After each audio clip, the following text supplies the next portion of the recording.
haunted castles, 100 stolen corpses, Saudi Arabia's new kind of mummies, and a theater collapsed by massive snowfall. Get comfortable. Turn off the lights. It's Monthly Spooky.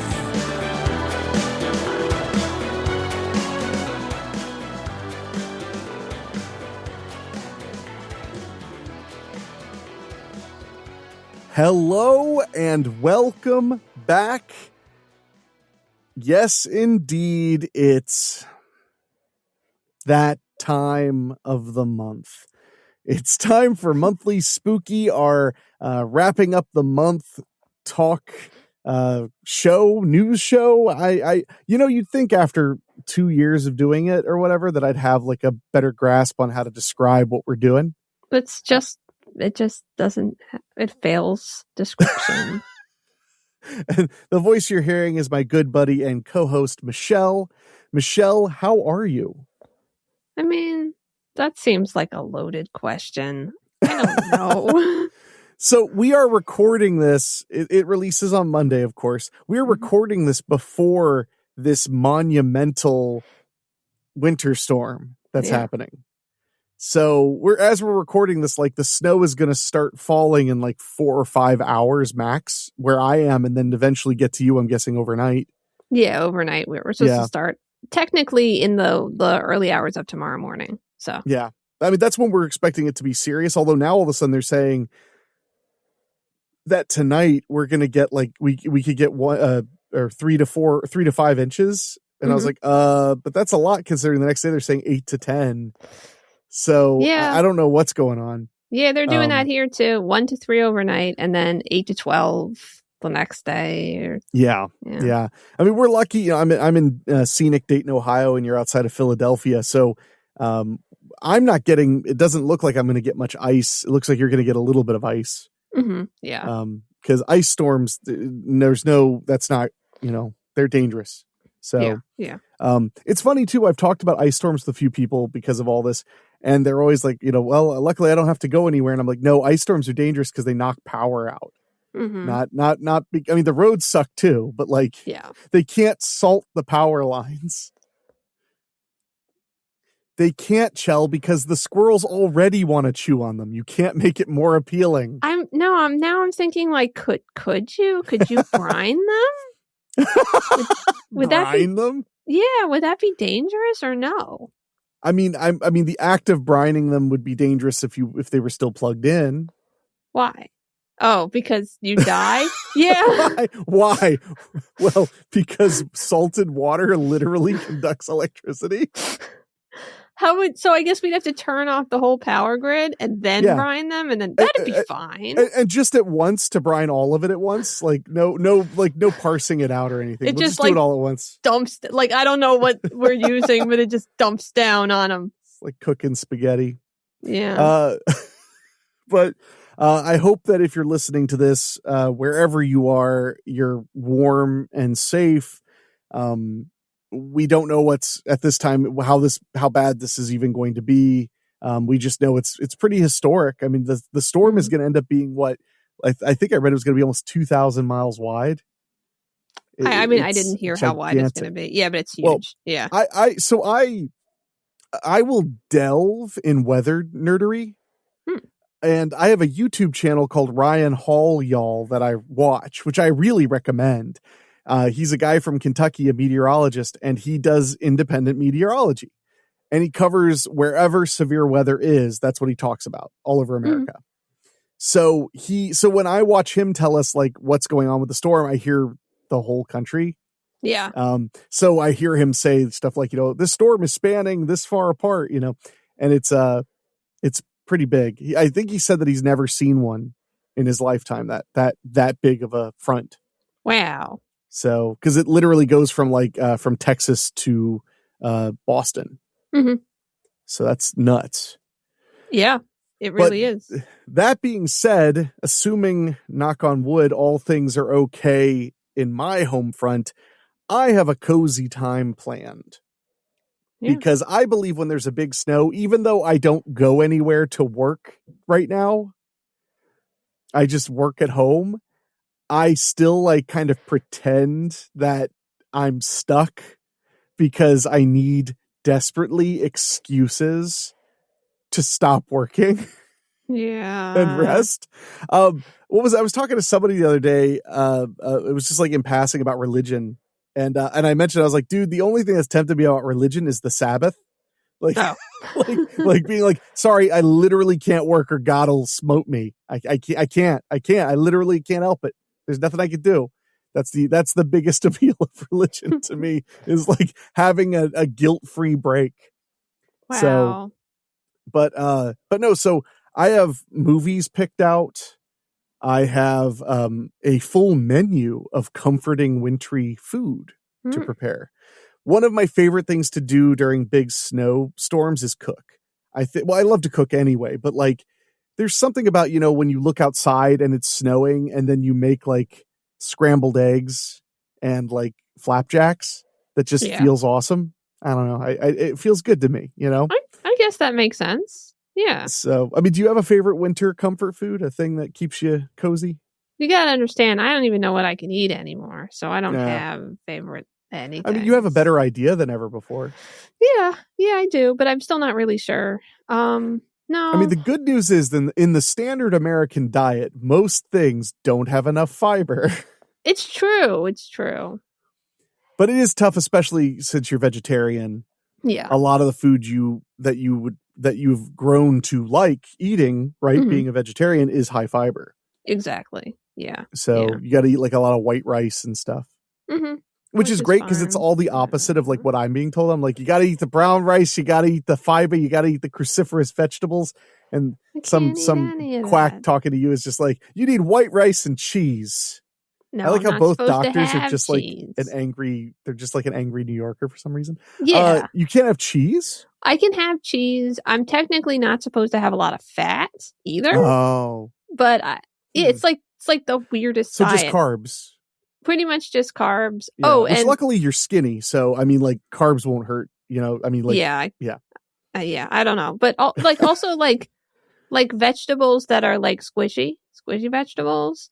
Are we supposed to avoid them or eat them? No, those are okay. Oh, okay, good. Like I can eat a carrot if it gets, if you cook it and stuff. Oh, so as long as the fiber's been softened. Uh-huh. Oh, okay. But not like vegetables that have skins because they're, so not like a pepper. What if you take the skin off? That's fine.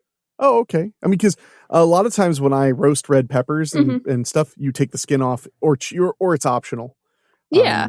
Yeah, it's different though. Like if you make a stir fry, then it's annoying as hell to get the skin off a pepper. So yeah, I concur. Yeah, and also like cruciferous vegetables, no.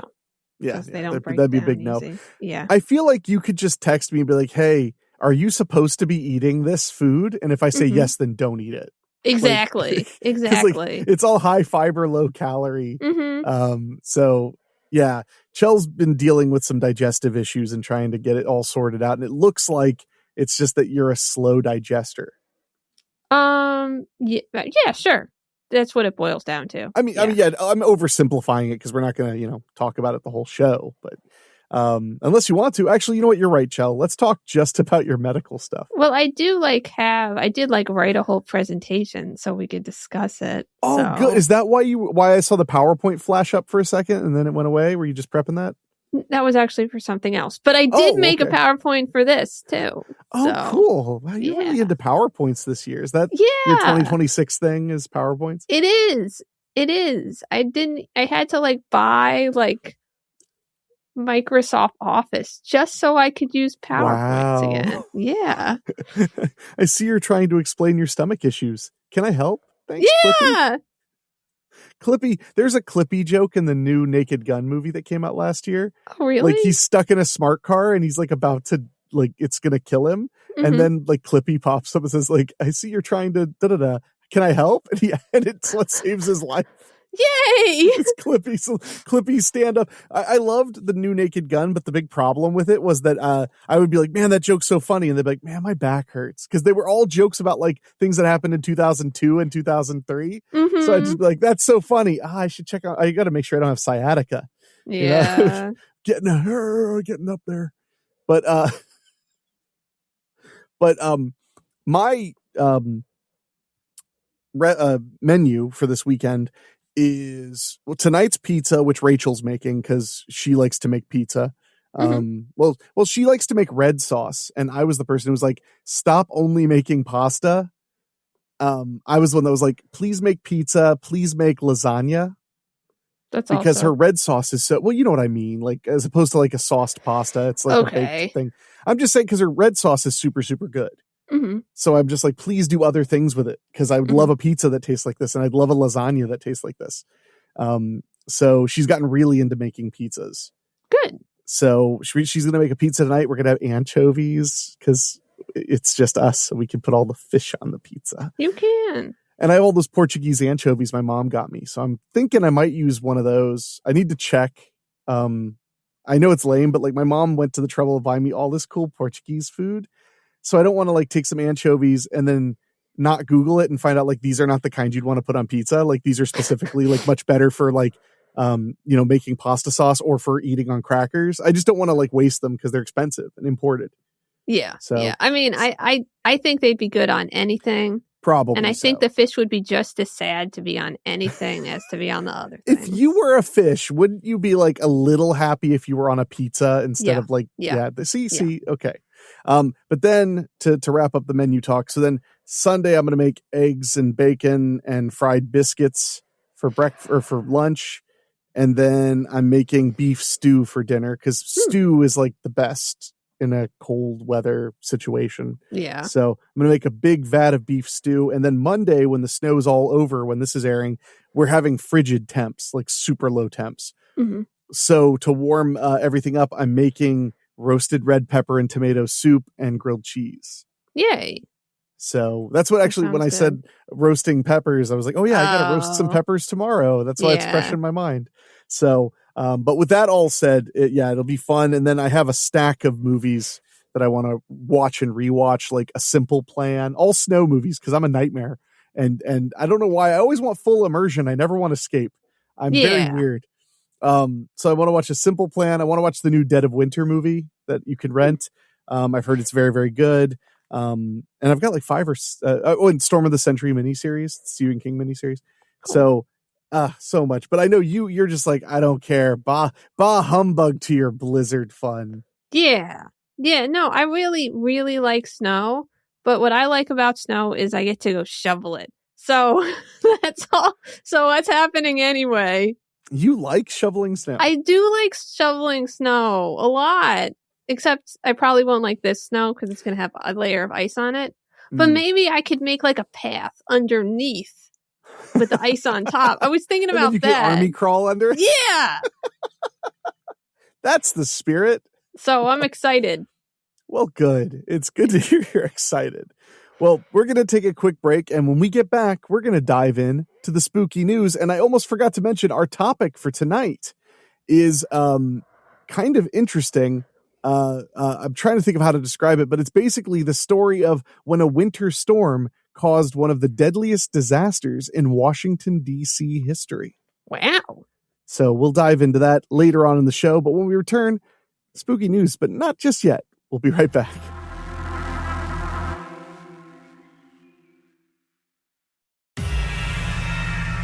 We are back, and it's time. Chell, it's the new year. I think you should start the new year by tagging this segment. So you take it on. I don't know if that's a good idea. Why not? It sets a very weird expectation. That you'll say like 3 words? Yeah. You really just gonna you're gonna die on this hill? I mean, I don't know. I mean, this seems like as good a hill as any to die on. I mean, if you gotta die on a hill. I mean, it might as well be this hill. It's not a bad hill. It's not a bad hill. Fine. Something like the spooky news thing. The spooky news. Wow. It worked. So I guess you, well, we're starting our Winter Wonderland episode of Monthly Spooky by heading to our old standby mirror.co.uk. Okay. And the headline reads, magical, in quotes, village is home to, quote, most haunted castle in the United Kingdom. Wow. I feel like they should put every word in quotes. Just magical village is home. Oh, it's a very pretty castle, though. That's nice. You're like, finally a pretty castle. Look. All castles are pretty. Is this castle particularly pretty to you, though? Whoops. I mean, baby, I don't know. I can't see it. Oh, I'm so sorry. Well, that's on me. That's on me. I did not set this up the way I thought I did. I'm a bad person. It's fine. It's a pretty castle. That was funny. I was wondering, I was like, why isn't she saying? I started to wonder if you like had some really mean words for this castle. Oh, no. I don't say bad things about architecture places. Wow. I mean, unless you just want to talk about how awful a house is or something like you did yesterday. Okay, fine. I did say mean things about that house. That was really mean. You were just like, what does this look this way? Yeah, that chimney is real bad. I don't understand. Like, I don't get it. I understand. I mean, I understand that you don't understand. Okay. Nestled amidst the expansive fields of Northumberland countryside lies a charming little village with a fascinating history and a storybook castle. Whoa. This is where all ghost stories should come from. Oh. It's called Chillingham. Aww. I mean, if ever there was a place where the ghost stories would come from, it would be Chillingham. You'd think so. Chillingham has carved out a reputation for itself due to two unique features: its historic castles and its distinctive cattle. Like horses, like cows. A little bit of a city boy there. What makes them distinctive, though? I guess I don't even know what makes any cattle distinctive, let alone these cattle. What do you mean? They might have different patterns. There might be different colors. They might have different types of milk. I don't know. Is this where the chocolate milk comes from? Yeah, it's where the chocolate milk comes from. When you were a kid, did you ever hear the urban legend that chocolate milk was actually the disgusting milk that couldn't be used as regular milk? No, actually, I never heard that. Really? Yeah. There was a urban legend or myth or whatever that people would pass around at the school at the lunch table and stuff, that chocolate milk was milk that was rejected to be regular milk because it had too much like discoloration and blood in it. Uh-huh. So then they would use it for the stuff that they would color with chocolate, okay. So you wouldn't be able to tell. And for years I knew people who thought that was true. To be fair, like I could see that. Yeah. Because it is really dark, and that would make sense to cover up like imperfections. Sure. Not that happens, but still. Yeah. It makes me think of The Simpsons when Moe shows up to a party and he's like, "Thanks for inviting me, Marge. I brought this bag of irregular Oreos."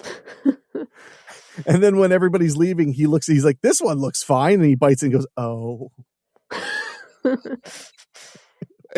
But let's see if we can find out what makes these cattle distinctive. Good. And I'm glad I only drink Yoo-Hoo and not chocolate milk. You know what's funny is you'd think I don't like sweet, like super sweet stuff anymore as much as I used to, but I still like Yoo-Hoo more than chocolate milk. Interesting. I also don't like I also don't like milk that much. I don't like milk at all. I like almond milk, like with a cookie or with cereal or what have you. Mm-hmm. As part of my winter survival kit, I bought a big thing of double stuffed Oreos and a bottle of almond milk. That's nice. You gotta be safe, in this stuff. Yeah. I do love that I'm like stocking up like crazy, as if I couldn't walk to a grocery store if I needed to. I mean, it's a mile, but it's like not a hard mile. Mm-hmm. It's a mile with sidewalk. Oh, yeah. I mean, my grocery store is like a third of a mile, maybe less than that from me. I know. So I could. A grocery store really close. Yeah, I can literally walk to my grocery store. Mine is honestly about twice as far as yours, so it might not even be a full mile. Okay, it's probably more like 0.8 miles or 0.9 miles. And I have two grocery stores. I have a Meijer and a Kroger across the street from each other. So if one of them's out of everything, you can go to the other one that has. And they can also be out of all of it. Yeah. I can't believe that that's lasted, because like it's been at, I think I read it's been that for 45 years that there's been a Meijer and a Kroger across the street from each other there. Wow. So I guess there's just the right amount of population. Mm-hmm. Because the Kroger just expanded a couple years back, and the Meijer's getting ready to do that now too. Well, they got to keep up with each other. Well, yeah, and the Walmart that's like a mile and a half down the road. Mm-hmm. So, but anyway, let's talk about this cattle, okay? Why are you distracting me? I don't know. The village boasts what is believed to be the UK's most haunted castle, Chillingham Castle. A little on the nose. That it's Chillingham. I wonder if that's how you say it, how they say it over there, or if they have some other, like, some British pronunciation that I'm not thinking of. Like Scott. Scott Castle. Wait, that doesn't make any sense. It's spelled Chillingham. Ah, it does make the kings, eh? Which traces its roots back to the 12th century, as it was fully fortified in 1344. Wow. The renowned estate has remained within the same family lineage since its inception and continues to be private property. Okay, I got to call bunk. Not on the family being the same lineage. Okay. No, I got to call bunk on if this is the most haunted castle in all of the UK, how is the family fine, alive, and still there? Well, you're not taking this the right way. Just because it's haunted doesn't mean they're bad ghosts. Maybe it's because their family members, obviously. We don't know who's haunting it, but probably. I mean, probably. Or it sounds like it would be. Drifters. But, like, maybe they just, like, hang out with them and stuff. I'm just saying, like, usually when you hear about these haunted estates, there's, like, tragedies and, like, the family that founded it, they're all dead now. Well, they are all dead now. Not all of them, because there's still people alive who own it. I'm saying, like, of the lineage, you know? Okay, yeah. Because I'm just saying, like, I always hear these stories about, like, haunted estates as, like, this super wealthy family in 1910, you know, all their kids died, and then the mom went, you know, mad and got committed and died in an asylum, and then the guy got, you know, syphilis in his eyes and exploded. And you're like, whoa, no wonder the place is haunted. Yeah. But with this, it's like, this place is so haunted, my entire family going back to like the 1300s has lived here. It's like, wow, sounds like it's been really rough living there. Yeah.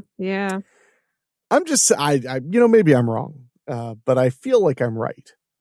Although I always feel like I'm right, which is probably a problem. The renowned estate has, I read that part. For those daring enough to venture inside, the torture chamber and nocturnal ghost tours are bound to leave you with some hair-raising memories. Wait, there's a torture chamber? See, so it's not like there wasn't horrible things that happened there. They were just the monsters. Yeah, exactly. Exactly. And still own it. Because that's a wonderful story. Yeah. That'd be great. It was like their family were sadistic murderers and now they're just rich people with a castle. Yeah. It's like, oh good, that's the part I didn't want to find out. Yeah, and they just hear the screams of the people they killed all the time. It's fine. And it just helps them sleep at night. Yeah, they're excited. They're like, that's why this bed is so comfy, is because of all those deaths. Yeah. Oh wow. It's thought to have had over 100 spirits spotted within its grounds. Wow. A testament to its rich history. Documented paranormal activity includes hearing strange voices, footsteps, and even sightings of moving objects, so much so that keen ghost hunters and paranormal enthusiasts choose to spend the night or conduct their own ghost hunting within the castle. Yeah, they do that. I mean, it would be weird if they were like, we're going to ghost hunt like 15 miles away from the castle. That's how haunted. It's so haunted. Yeah. It's so damn haunted. You don't understand. It's maggoty with ghosts. They're all from Boston. Yeah. All the ghost hunters in the UK. We're from New England, pal. We're going to take a quick break, and when we get back, we're going to try and figure out what the hell is going on with Chillingham Castle, where all these ghosts came from, and more importantly, what's up with the cattle? Yeah, which, by the way, thanks a lot. This is like impossible to read out loud back to back. The Chillingham Castle and cattle. Thanks. That's not confusing, but we'll get to that when we return.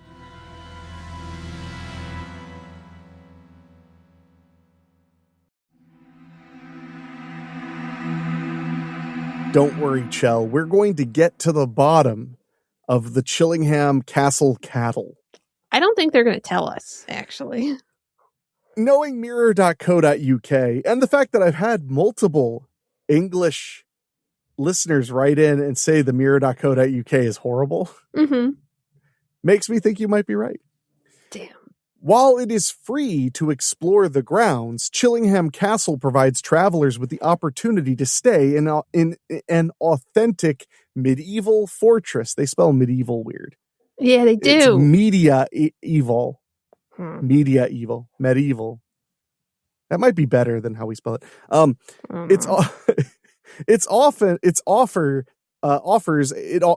It offers a selection of courtyard apartments, a stay in the tower, and even a night in the old coaching rooms.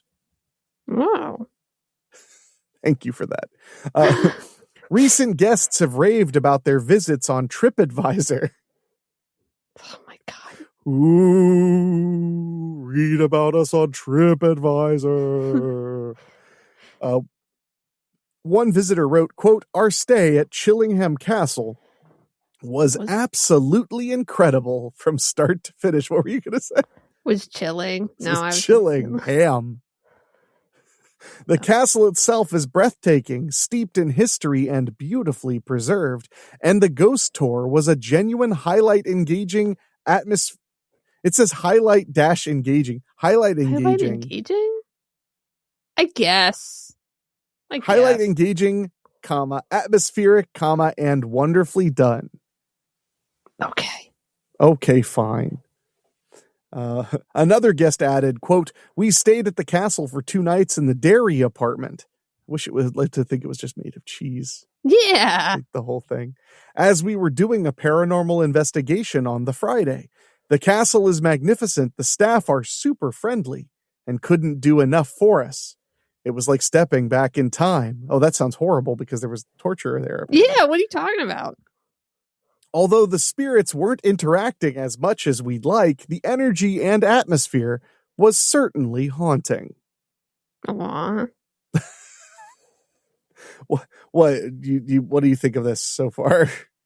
Well, I mean, I'd like to not be an ad for going to this castle, but besides that, I mean, it is. Yeah.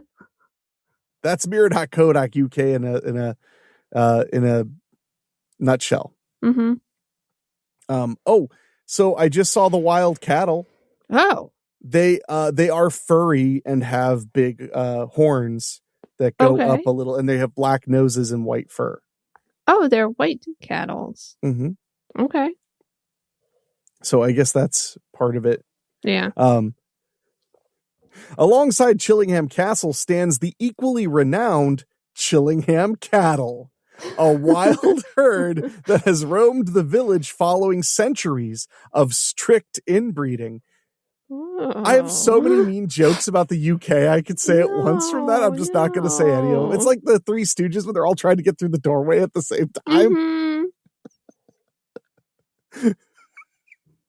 The herd originated when approximately 90 animals were enclosed during the Middle Ages and have continued breeding within these grounds ever since. Yep. What's the yep?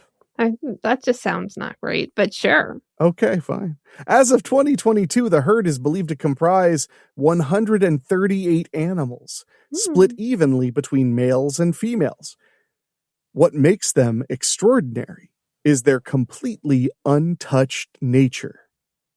Left to breed, live, and die in their natural habitat without human intervention, rendering them exceptionally rare.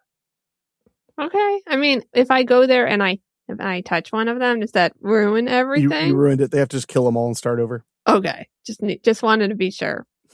As I'm setting up travel plans. As you're like buying a plane ticket and gently stroking your passport. Thanks for the idea, mirror.co.uk. The animals are widely regarded as a scientific marvel since inbreeding throughout history typically leads to extinction. Again, too many UK jokes. Yet they continue to thrive in the very same grounds of Chillingham Park. Maybe they're ghosts. Ghost cattle? Yeah, they're white, right? So maybe they're ghosts. The haunted cattle by the haunted castle? Yeah. Seashells down by the seashore? Pretty much. What sets them apart is their behavior, as it's entirely natural, providing us with additional insight into the lives of animals that may have preceded them. We can also gain knowledge about the spontaneous behaviors of animals not influenced by humans. Yeah. That's just where it ends. Okay. I mean, in Mirror.co.uk's defense, that wasn't even a good commercial. No. Like, it barely told us anything about it. It did. I mean, it did, but it didn't. Like, I still don't know what happened in the castle that would make it that haunted. No, they never explained a single thing about it. Yeah, but I know I can That's go there. That's kind of a bummer. Yeah, you can, and you can cause all the cows to die. Yeah. I need to know why it's haunted. Let's Lady Berkeley was abandoned at the castle with only her baby daughter for company. The rustle of her dress is sometimes heard as her invisible revenant sweeps along the rambling corridors, searching for her husband and leaving a cold chill, not to mention unsettled witnesses, in her ghostly wake. Okay, that's something. That's from great-castles.com. So, wow. They couldn't even give us that. They were just like, you don't need any of that. I mean, there's a Wikipedia page for it. Yeah. Oh, it was originally Mirror.co.uk. The castle was originally a monastery in the late 12th century. Okay. In 1298, King Edward I stayed at the castle on his way to Scotland to battle a Scottish army led by William Wallace. A glazed window and a frame was specially installed for the king, a rarity in such buildings at the time. The castle was occupied as a strategically important location in medieval times. It was located on the border between two feuding nations. It was used as a staging post for the English armies entering Scotland, but was also repeatedly attacked and besieged by Scottish armies and raiding parties heading south. The site contained a moat, and in some locations, the fortifications were 12 feet thick. Wow. That's really thick. Yeah.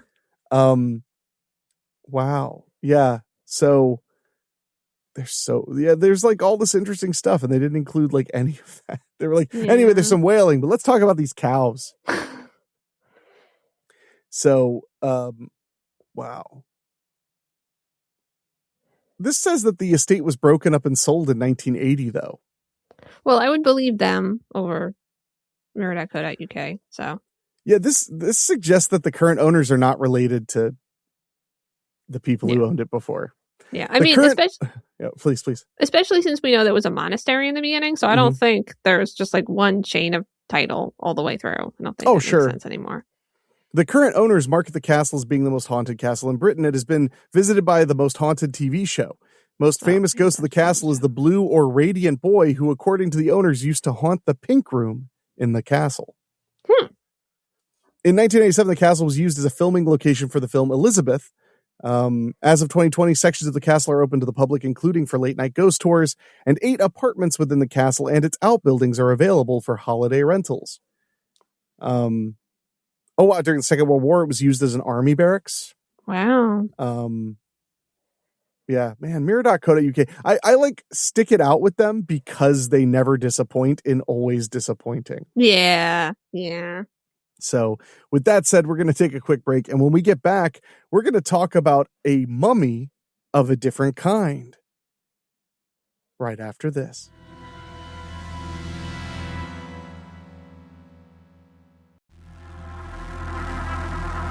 We are back. And Chell, would it be safe to say you are indeed a cat person? Half cat, half person? Exact. Yeah, I mean, that last time I went to the doctors, that's what they said. So you're lucky. Last time I went to the doctor said no more monkeys jumping on the bed. Oh yeah, I don't tell my doctors about everything I do in private like you do. So when I used to practice fire eating all the time, I like burned my mouth once, and they were like, "Did you ever go to a doctor over it or something?" And I was like, "What are they going to say? They're just going to say no more monkeys jumping on the bed." Like, they're not going to be like, "You should use this salve for while you're putting fire in your mouth, dummy." Anyway, well, this is kind of a kitty cat story. Oh. Ancient mummified cheetahs found in Saudi caves shed light on history. I mean, yeah, I don't know why they're being mummified, so... This is from the Huffington Post. Researchers excavated 7 mummies along with the bones of 54 other cheetahs from a site near the city of Arar. Or Arar, I'm not sure how you say it. Yeah. So apparently there are mummified cheetahs. Huh. Yeah. Scientists have uncovered the mummified remains of cheetahs from caves in northern Saudi Arabia. The remains range from 130 years old to over 1,800 years old. Wow. Yeah. That's a long time to be mummifying cheetahs. To be mummified and cheetahs? Is that what you said? No, I said mummifying cheetahs. But okay. Yeah. To be mummified and cheetahs, separate thoughts, but yes. I believe that.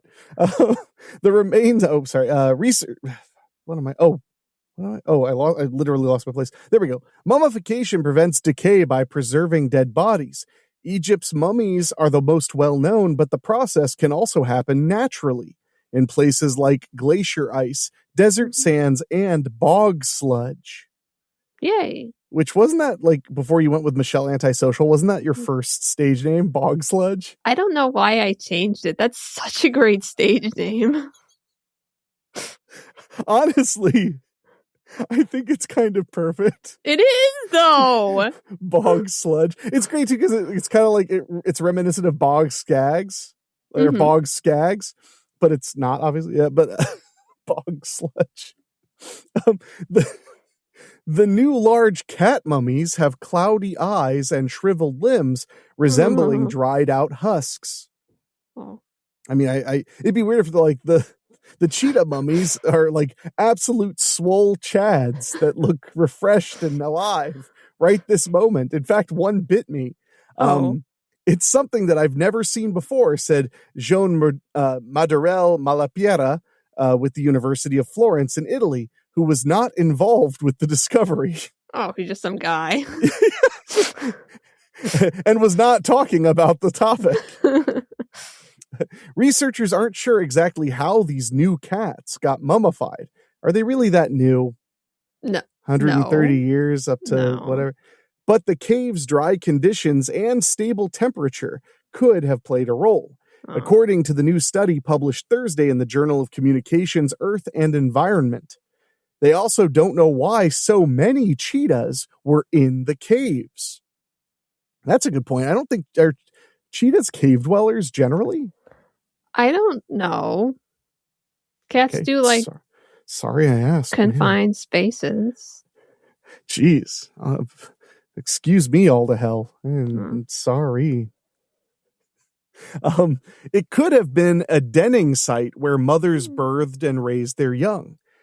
Scientists have uncovered the rare mummified remains of other felines, including a saber-toothed cat cub in Russia. Aww. Would you want a saber-toothed cat? Sure. I want a cat. You just let the other part go. You have a cat. Most of a cat. I do have most of a cat. I would say the vast majority of a cat. Yeah, pretty much. Like 98% of a cat? 95, maybe 97%. Okay. Yeah. That's fair. Yeah. Scientists have, it's uncommon for large mammals to be preserved to this degree. Besides being in the right environment, the carcasses also have to avoid becoming a snack for hungry scavengers like birds and hyenas. To find such intact evidence of cheetahs that lived long ago in this part of the world is, quote, entirely without precedent, study author Ahmed Bouj with the National Center for Wildlife in Saudi Arabia said in an email. I didn't think about that before. Obviously there are two things that are true about monthly spooky. Number one, we're reading stories to have fun. And at least somewhat. And number two, we are not smart in any way. Yeah. I mean, you're college educated, but Yeah. Sorry to call you out. That's okay.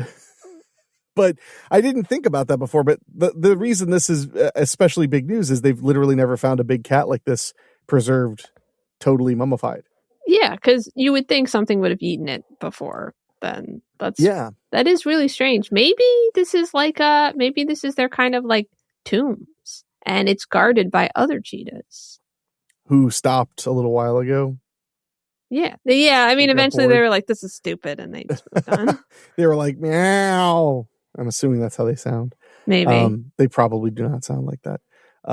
Cheetahs once roamed across most of Africa and parts of Asia, but now live in just 9% of their previous range and haven't been spotted across the Arabian Peninsula for decades. That's likely due to habitat loss, unregulated hunting, and lack of prey, among other factors. I mean, why are they hunting them?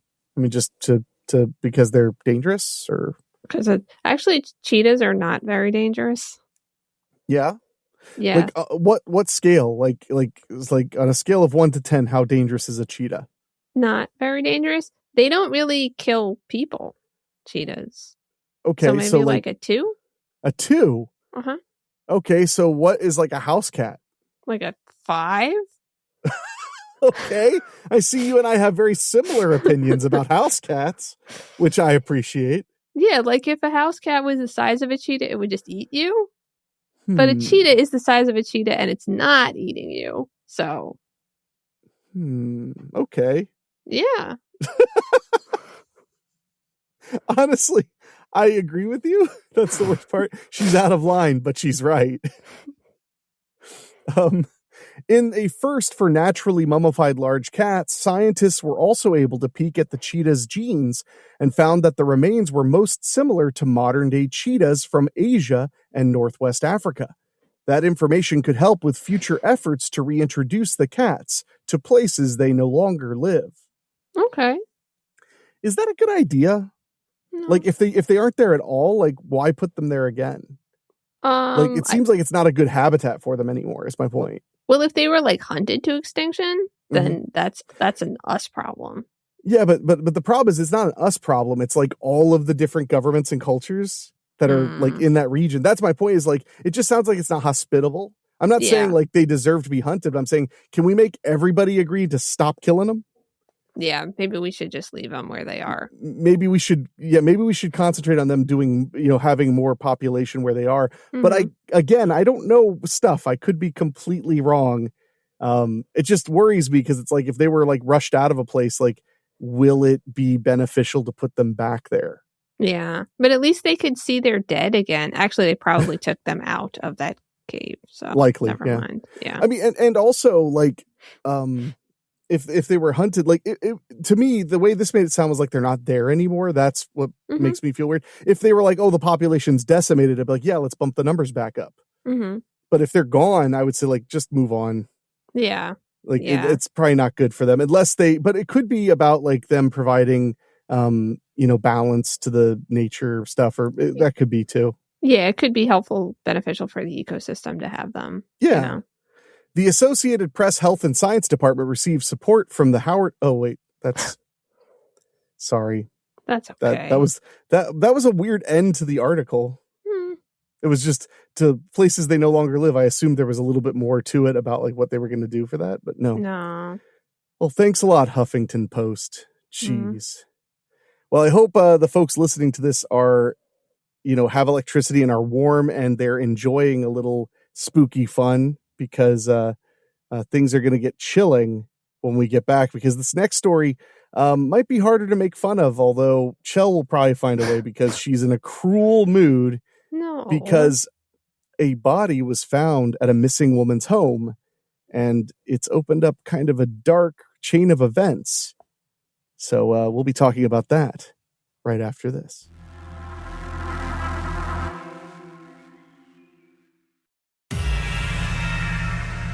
And we're back, now heading to people.com while Michelle yawns rudely in my face. No, you're not. Are you really? I mean, I'm a little sad that I did it. Yeah? Yeah. A body was found at a missing woman's home, and now her son and daughter-in-law are in custody. Uh-oh. Yeah. This seems a little strange. Wow. Unidentified human remains were found in a makeshift backyard grave at the home of an elderly Mississippi woman who had gone missing, and now her son and daughter-in-law are charged in connection with the case, authorities said. Yeah. On Monday, December 22nd, the Jackson Police Department put out a missing persons alert for Carol Ryan, 81, after a family member reported that she had not been heard from for several months. The man who reported her missing said Carol Ryan was supposed to be at a nursing home in Brandon, but he had not been able to locate her, police said in the announcement. On Monday night, Jackson police obtained a search warrant for Carol Ryan's home. Chief Tyree Jones told reporters at the scene on Tuesday, December 23rd. Jones told reporters that evidence led investigators to bring in excavators and other machinery, which then led to the discovery of unidentified human remains that were buried in the backyard. I wonder what the evidence was. Like, was there like a grave there that said, like, this is where we buried the bodies? They're like, I guess we have to excavate. I mean, you know, I don't know. This seems weird because, like, the headline sounds simple until you break it down. Mm-hmm. And then you're like, wait, what? There was a graveyard in the backyard? I guess maybe they could have brought in, like, one of those cadaver dogs that, like, can... I don't know why they would bring that, but maybe they did, and they were like, it's under the ground. Yeah. He said the remains were wrapped in a tarp and buried in a grave that was 6 to 8 feet deep and contained concrete. Oh, wow. That's being dedicated to the job. Yeah. Authorities believe Carol Ryan may have disappeared from the home where she lived with her son and daughter-in-law, Jones said. The body had allegedly been buried in the backyard, quote, long before Carol Ryan was reported missing. Yeah.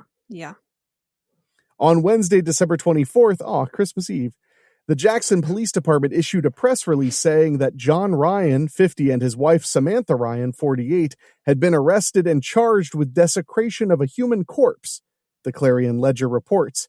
Carol Ryan will continue to be classified as a missing person until the remains they unearthed are conclusively identified. John Ryan is being held on a $100,000 bond, and Samantha Ryan is being held on a $75,000 bond, according to the online jail records. More charges are possible, Jones said. It is unclear whether the suspects have retained attorneys who can speak on their behalf. The Jackson Police Department did not immediately respond to people's request for information. So just there was an unrelated grave and there was concrete involved. Like it was like that's a lot of effort. And it was dug very deep. Yeah.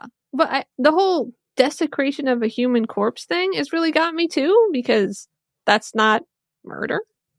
So I don't really know, like, who is this person? Did they dig up a body from another grave and then mess with it and then bury it in the backyard? I think burying human remains without the proper permitting is desecration. Oh, okay. I think so. I don't know.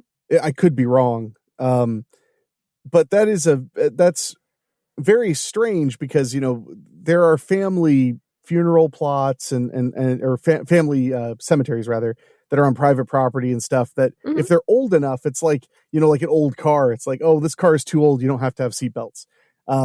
If you buried them long ago back, then you don't need the permits. Right.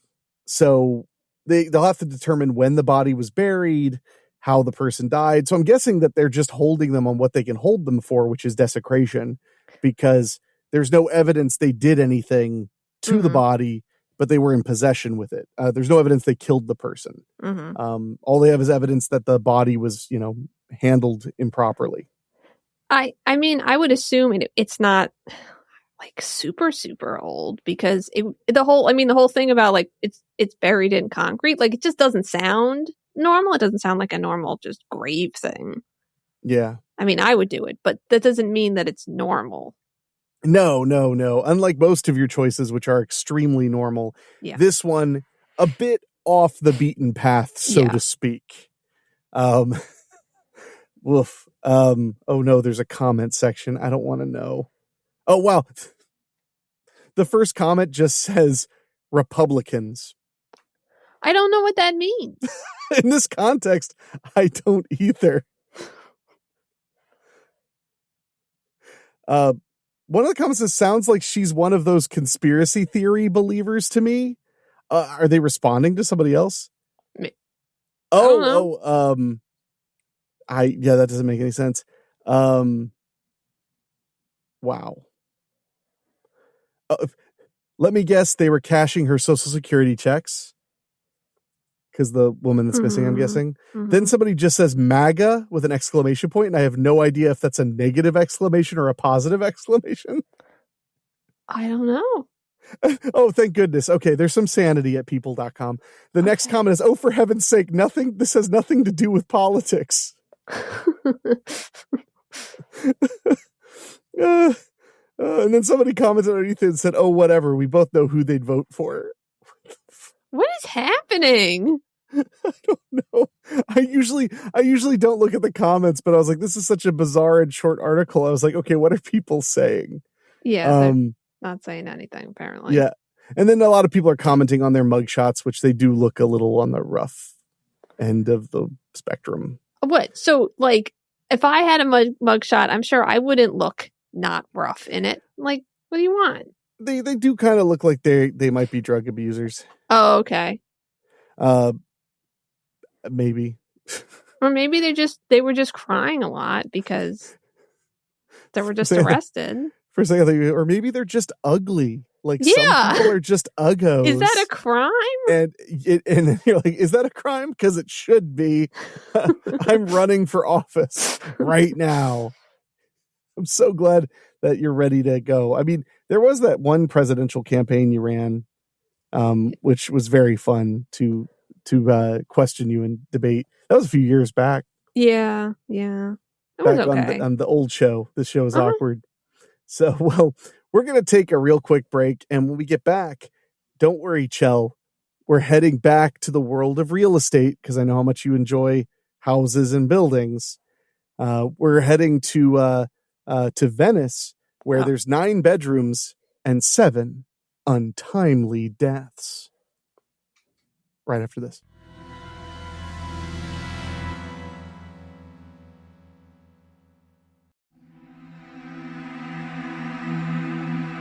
We are back with some more spooky news, and Chell brought some other spooky news to my attention, which we've added to the queue for this month. But we'll get to that in a minute, because for now, we're heading to Venice. Yay. You like Venice, right? I mean, in theory, I've never been there, but I like water, and I like really bad-smelling cities, so it sounds right. Now, do you like water as much as these buildings? Like, I love them. Look at them. They're just sitting in the water. The water is like up to the door. Yeah, they just How does sit that in work? there. Doesn't the water get in the house? No, because I don't think they use those floors. Or maybe they do. I don't know how this works. Wasteful. What is going on? Yeah. 9 bedrooms, 7 untimely deaths. Can cursed Venice Palace finally attract a buyer? I'll take it. Jeez. We'll wait to hear what they're asking. It ought to be an estate agent's dream. Primely positioned. This is The Guardian, by the way, .com. Primely positioned on the banks of the Grand Canal in Venice, just steps away from the Peggy Guggenheim collection, the storied Cadario has shimmered on the water since the late 15th century. Its elegant early Venetian Renaissance facade among the city's most distinctive. Named after its owner, Giovanni Dario, a diplomat hailed a hero after securing a peace treaty with the Ottoman Empire. Over the centuries, the palazzo has been home to nobles, merchants, and even British rock royalty. Okay. Maybe the Idols lived there back in the 90s. When they were children, yes. Yeah. In 1908, and they're just idols, right?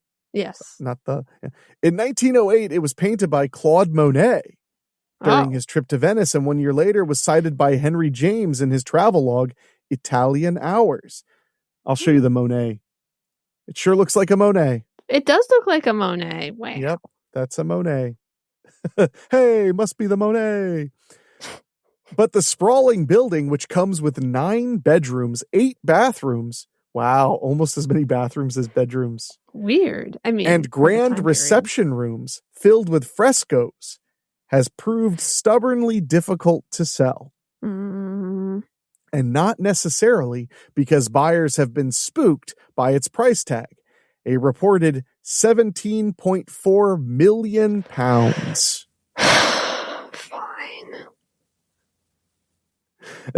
What? I mean, you don't want it? No, I don't want it anymore. But why? I can't afford £17 million. You don't know that. You don't even know how much that is. I don't, but I think I can't afford it anyway. It's very heavy. Yeah. Estate agents have struggled to overcome its reputation as, quote, Venice's cursed palace. Owing to a string of owners and guests who met untimely and, in some cases, violent deaths. I mean, you'd hope so. Hope so. I mean, if they're not violent, who even cares? Exactly. Go out with a bang. Go out with a bang. With a bang or a boom. Yeah. Or a whatever a noose sound makes. Noose makes. Oh my God. Now freshly renovated, the sale of Cadario has been given another push. The challenge entrusted to the Venice unit of Christie's International Real Estate and Engel and Volkers. Or Volkers. Christie's describes the building as a, quote, architectural gem boasting Gothic arches, antique Murano chandeliers, and a loggia terrace. I don't know what that means. I don't know what a lot of that means. While noting its location in a, quote, peaceful Venetian neighborhood tucked away from the crowds. Yeah. I'd buy it, but I can't. So what the marketing spiel, I like that says spiel. What the marketing spiel doesn't mention are the tragic tales that have embellished the local legends of it being jinxed. Yeah, I don't care. Ouch. As the story goes, the palazzo is associated with at least 7 deaths.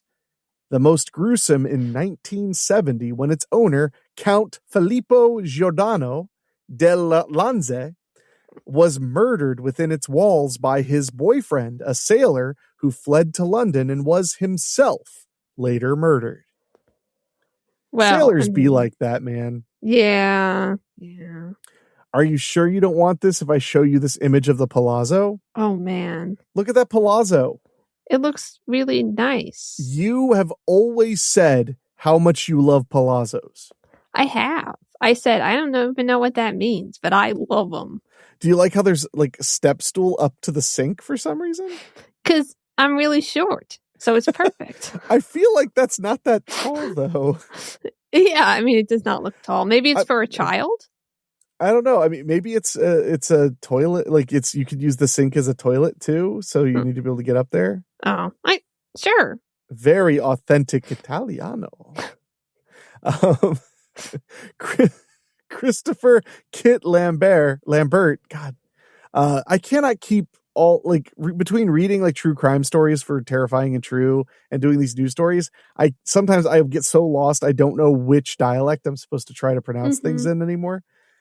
At the time, the manager of The Who bought the property the following year after the murder. Okay. Although he claimed to have been unbothered by the supposed curse, he is said to have told friends that he slept elsewhere in order to escape the ghosts. Yeah, I guess. So you think he was just lying to sound cool? He was like, I'm not even afraid of no ghosts. And then he was like, hey, friends, I'm really afraid of ghosts. Yeah.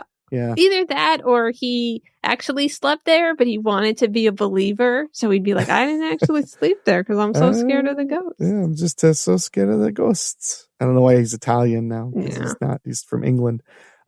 Still, local people have blamed the curse for his descent into drugs, subsequent financial crisis, and death in London in 1981 after falling down a flight of stairs. Okay, first, I see where they're coming from. Have you, Chell, ever heard of anyone in the music business having a drug problem or financial issues? I mean, it happens really rarely. Usually it's a curse. So I get it. I get it. This would never happen to a regular manager of a band. If it wasn't a rock band. Yeah. Yeah. Wait. Yeah, I stand by what I said. Okay. In the 1980s, the palace was bought by the Italian financier Raul Gardini, who became embroiled in a high-profile corruption scandal and killed himself in Milan in 1993. These people aren't even dying on this property. No, but they are all dying like shortly within roughly 10 years of living there, which is kind of weird. Yeah, I mean, so I guess maybe it just attracts people who have these really like dangerous lifestyles. You mean like wealth does that? Yeah. I'm just saying it priced you out of it. Yeah. Now I feel bad. I'm sorry I said that to you. Okay. No, it's fine. I deserve suffering. The legends also allude to the palazzo casting misfortune on those who simply came within striking distance or holidayed there. Wow. Mario del Monaco, an operatic tenor, was planning to buy the property in 1964, but changed his mind after being involved in a serious car accident on his way to view it. Oh. John Entwistle, the Who's bass player, died in the United States in 2002, a week after renting the palazzo. Wow. That's like people die and then they go to places sometimes, or the other way around. I mean, I think it's interesting. The bassist from the Who stayed at their dead manager's old house. Yeah. That's supposedly cursed. Yeah.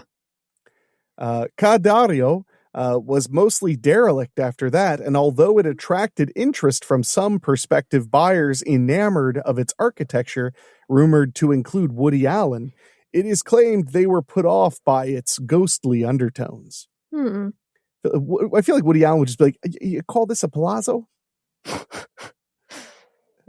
I mean, in name, it's a palazzo, but is it really a palazzo? I don't know. In 2006, the building was bought by an American firm on behalf of its current owner, whose identity has not been made public. But it's probably dead. They got to be dead. Yeah. The fact that the property has been empty ever since has only enhanced the tales. Arnaldo Fusello, a general manager at Christie's in Venice, said Venetians like to tell a good yarn, especially to tourists. For example, quote, "The gondolier who rows past the building. It's a little bit like that," he said. He also points to the hundreds of inhabitants over the centuries who had lived to a ripe old age at the palazzo, including Dario, who died of natural causes at 80 years old. David Busato, a historian in Venice, said the rumors had begun in the 1970s, but got into full swing after the suicide of Gardini, generating a journalistic field day.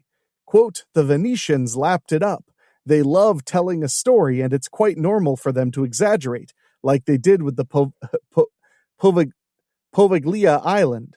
Poveglia is an abandoned and reputably haunted island within the Venetian lagoon.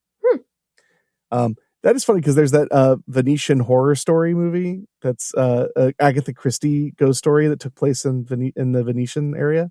Yeah. It was A Haunting in Venice is what it was called. Oh, okay. It's just funny because, yeah, they chose to tell a ghost story in Venice. Venetians were an otherwise pragmatic bunch and usually unswayed by superstition, Busato said. Quote, "But they do like to amaze people, especially those who come from the outside." Busato said Venice was full of historic buildings where murders and suicides had taken place, which today hosted luxury hotels. That's the boast you want. Yeah. Quote, "As with all legends, the ones surrounding Ca d'Ario get a little bit mixed up. The storytellers take a few concrete facts and magnify them. Fusello is confident the building will overcome its eerie reputation and now sell. He said it had so far attracted a lot of interest from a mix of Italians and foreigners. Quote, "This is a place where history lives and you die." No, he didn't say that part. Oh, man. And if you want to live history, then this is the perfect home to become history. Now, although it's important that whoever buys it dedicates themselves to keeping this property alive and not themselves. It's too easy to add those tags. Yeah. Well, we're going to take a quick break. And when we get back, we're going to visit a woman who lives with dozens of haunted dolls and explains what time of year they go completely bananas. Right after this, bananas.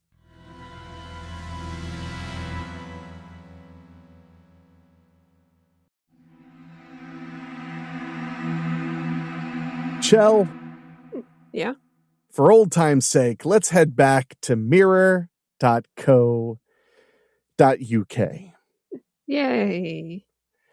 Now, before we start, Chell, this story is about a woman named Tej. Okay. Who lives with dozens of haunted dolls. Sounds really not great. What time of year do you think they're the most active? Valentine's Day. No. No. Do you want one second guess? Yeah, around Christmas. You're right. That was my first guess, actually. I had a feeling. You thought it was too obvious? Yeah. I thought it was too bizarre when I saw this headline, which is, "I live with dozens of haunted dolls. They're extra active at Christmas time." A woman who lives with dozens of haunted dolls has revealed Christmas drives them crazy. Wow. I mean, same. Yeah, I get it. Once even turning her home into a battleground of a, quote, full-on prank war. Wow. Why are you shaking your head? Because I was afraid it was going to be some sort of pun or something, and it wasn't. No, prank war. So haunted dolls use pranks. Okay. To fight with each other or her. I don't know. Hopefully all will be revealed. Yeah. Tej, a U.S.-based paranormal investigator and haunted items collector. That makes sense. It'd be funny if it was like a paranormal investigator and a numismatist, which is a coin dealer. How did you end up with these haunted dolls? I really don't know. They just came, like, literally. Yeah. They just pranked their way in. Yeah.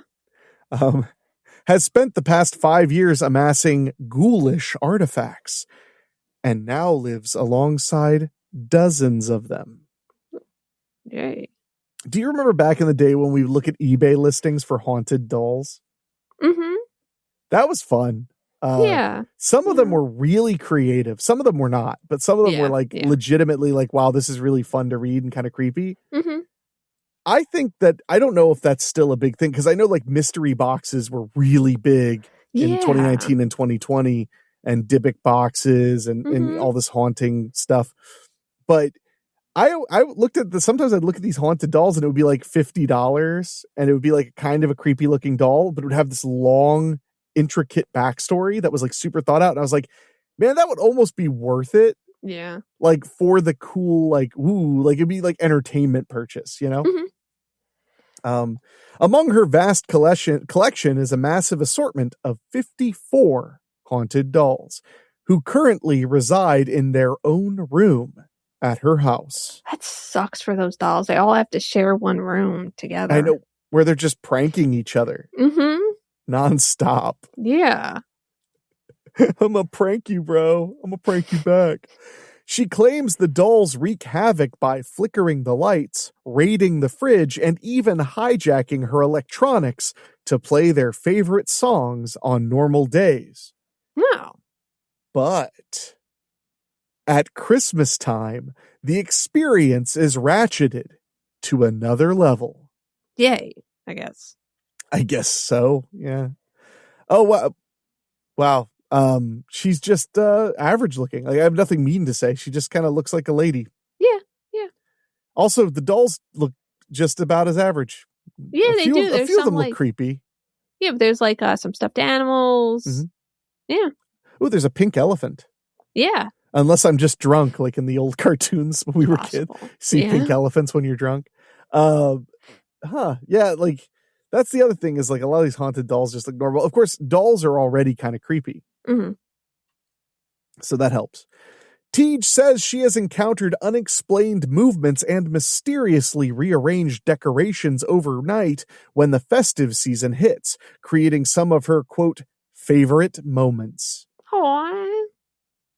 I guess so. She said, quote, to what? She loves her dolls. She does. Well, I mean, here, this is a picture of her clutching one of her favorite dolls. Aw, I like that doll. It's kind of cool. It has like almost no mouth. Yeah, it's only a little haunted. I don't know how I feel about the lack of mouth. I like it. Let's see. She said, quote, I've had a few favorite moments happened around Christmas. That's great writing. Her favorite moments. She said, I've had a few favorite moments. Yeah. Once I had hung small stockings on the shelving unit where I keep the dolls. What started as a festive gesture quickly turned into a full-blown prank war. Every time I turned my back, the stockings would get pulled down. It became a daily routine in December where I'd hang them back up and they'd knock them back down. Are you sure it wasn't just like humid in there and the command strips wouldn't stick? Yeah, or whatever whatever she was using to hold them up wasn't good. Quote, eventually I told them that whichever spirit kept knocking their stocking up, I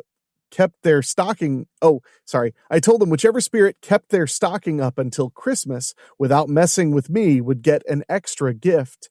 What do you get the haunted doll that has everything? I'm more concerned that there are like 54 stockings, one for each doll. I would need to see proof. I would say cap. She's got to have like one stocking per like 10 dolls. She said if they kept their I don't know. It kind of sounds like she just has a stocking for every doll. There's no way she has that many stockings. If she does, it would explain why they keep falling down. Because I'm sure like they look okay and then like one of them falls and you got to find, That was solid. That's a solid point. Thank you. That's good. Welcome. Because I was getting tired of picking them up. By Christmas Day, only 2 stockings were still hanging. And there is no photograph of the stocking. Oh, there is one. Wow. Okay, there is not a stocking for every single one, bro. Look at that. I count 1, 2, 3, 4, 5, 6, 7, 8, 9, 10, 11, 12, 13 stockings in that one side of the room. But isn't that because they keep getting knocked down? But they get up again. You're never going to keep them down. Oh, yeah. There is one stocking on the floor in that picture. And another spooky experience took place while she was filming a clip for her TikTok account. Imagine that. Yeah. Tej said, quote, just as I was wrapping things up and telling everyone I was about to log off, music suddenly started blaring from my Amazon Echo downstairs. I can't say her name. She's in the room with me right now. I went to check and sure enough, a Queen song was playing. Queen, all right. Yeah. Fittingly, that's the favorite band of my haunted teddy bear, Jeremiah. Wow, she knows his favorite band. Yeah, she's a very involved doll owner. She's a good doll owner. Yeah. I'm glad you can't hear eye rolls via microphone. But she does have set rules with the dolls to ensure the mischief doesn't go too far. I mean, she wouldn't want another Annabelle on her hands. It's like, and then they knocked the stocking off the wall and murdered a woman. It's like, which she introduces these rules when welcoming them into her home. Tej said, quote, we clearly explain our expectations. Wow. No harm to us, our pets, or anyone who visits the house. The only formal step we take when welcoming a new haunted doll is setting verbal boundaries. Wow. So it's better than having a cat. I mean, as far as like being able to say like, you don't do this and you don't do this. A cat would just be like, yeah, okay. I might do it though. I mean, I feel like a haunted doll would also be like that. So I would think so too, but this is evidence to the contrary. Huh. Quote, while we've never had an issue, it's something we do out of precaution since every new spirit is an unknown until we get to know them better. We also ask that no exterior doors or windows be opened mainly to ensure our pets stay inside. Mm-hmm. Yeah, who needs pets when you've got all these haunted dolls, though? I don't know.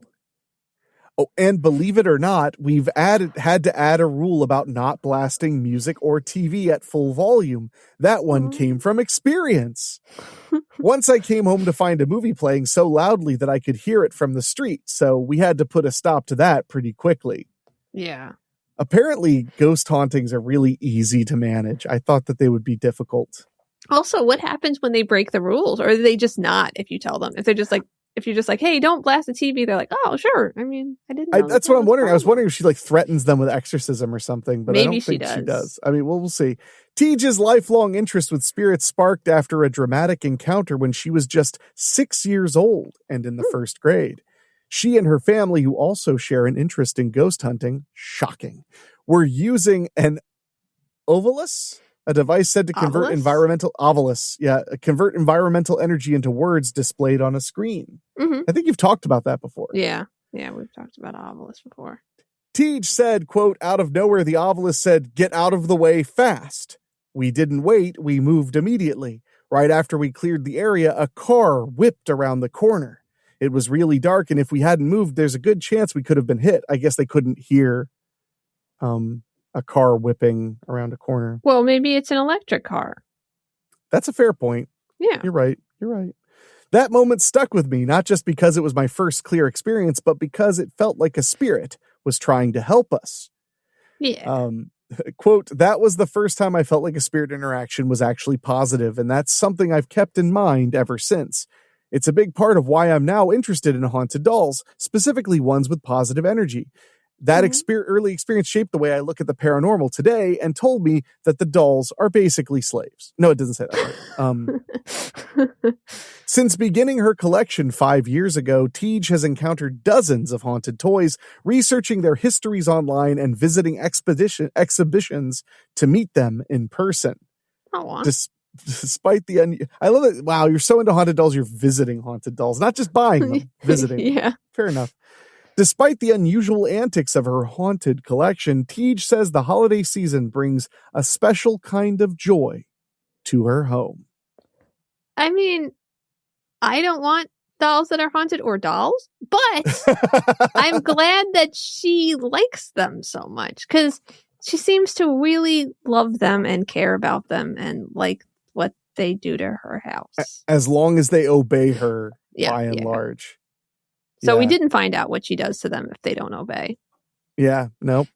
No. I mean, I'm hoping that it's just like she just takes them out of the house. Although every other haunted doll story I've ever heard is that doesn't work if you take them out of the house. Yeah, but maybe she's just that powerful, so she can. Oh, okay, that's a fair point. All right, I like that. Well, we're doing some world building on this story. Yeah.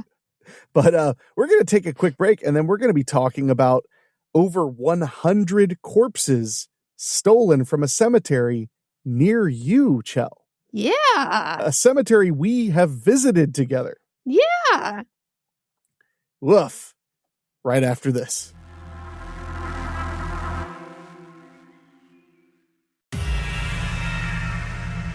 And we're back. This story comes from NBCPhiladelphia.com. Yay. Are you a fan of NBC Philadelphia? Not really, but ouch. I just like that that it was a local one that you chose. Of course. I can't choose some other place.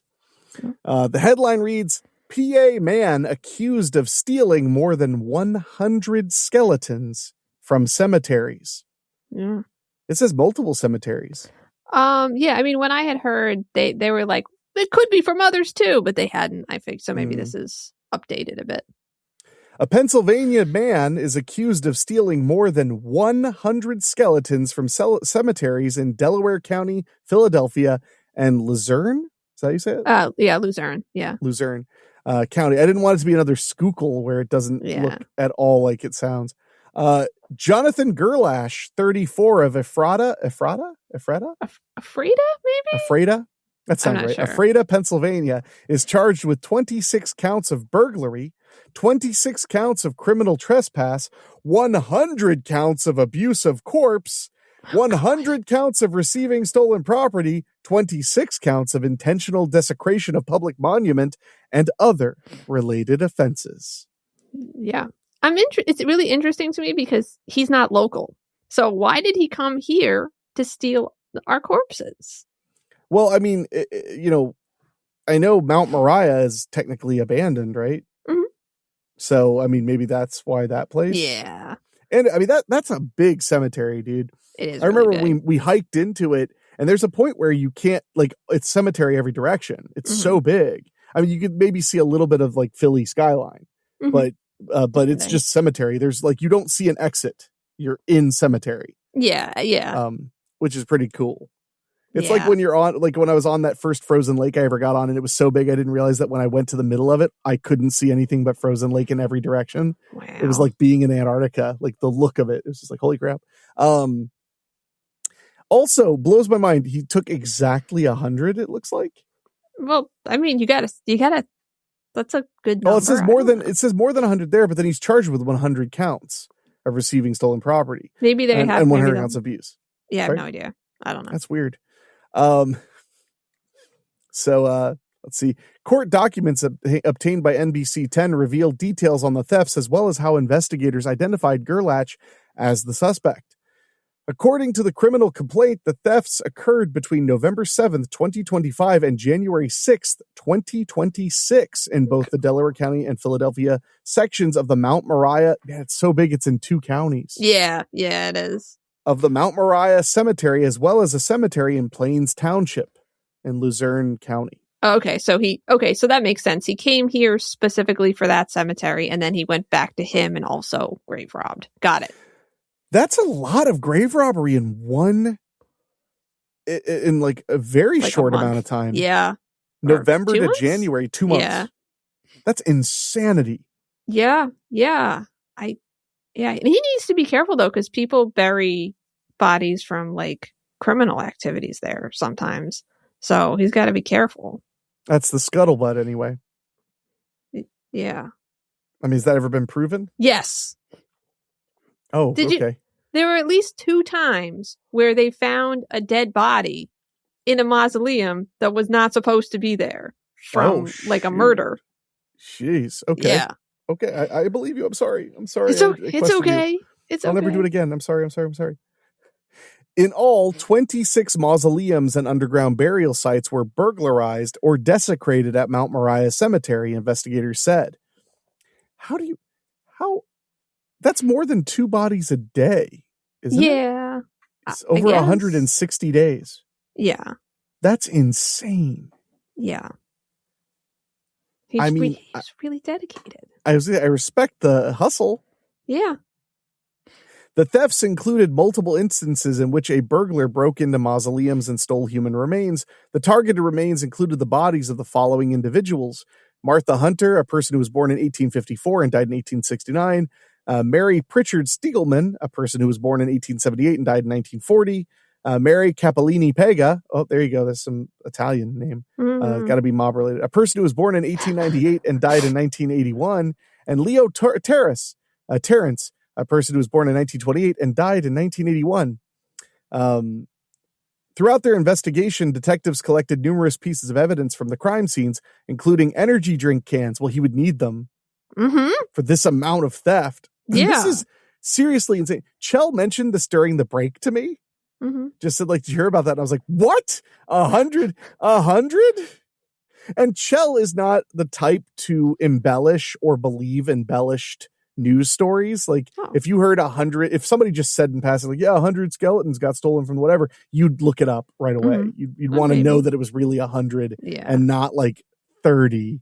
And some people say 100. I was like, what? And I was like, immediately, like, we have to add that to the spooky news. Like, holy crap. But including energy drink cans, cigarettes, a pair of glasses, a zip tie, and tools. One zip tie. Just a single, solitary, sad zip tie. Poor zip tie. Yeah. In late December, as the investigation continued, police in Plains Township and Yeadon were both made aware of a tip that had been submitted to the Lancaster City Police Department. The tip, which was submitted on December 20th, 2025, identified Jonathan Gerlach as a possible suspect in the Luzerne County mausoleum robbery. I want to know, there's so much I want to know. Yeah. I want to know what kind of car he drove. Yeah. I guess he drove into the cemetery, obviously. I want to know, like, what tools did he have?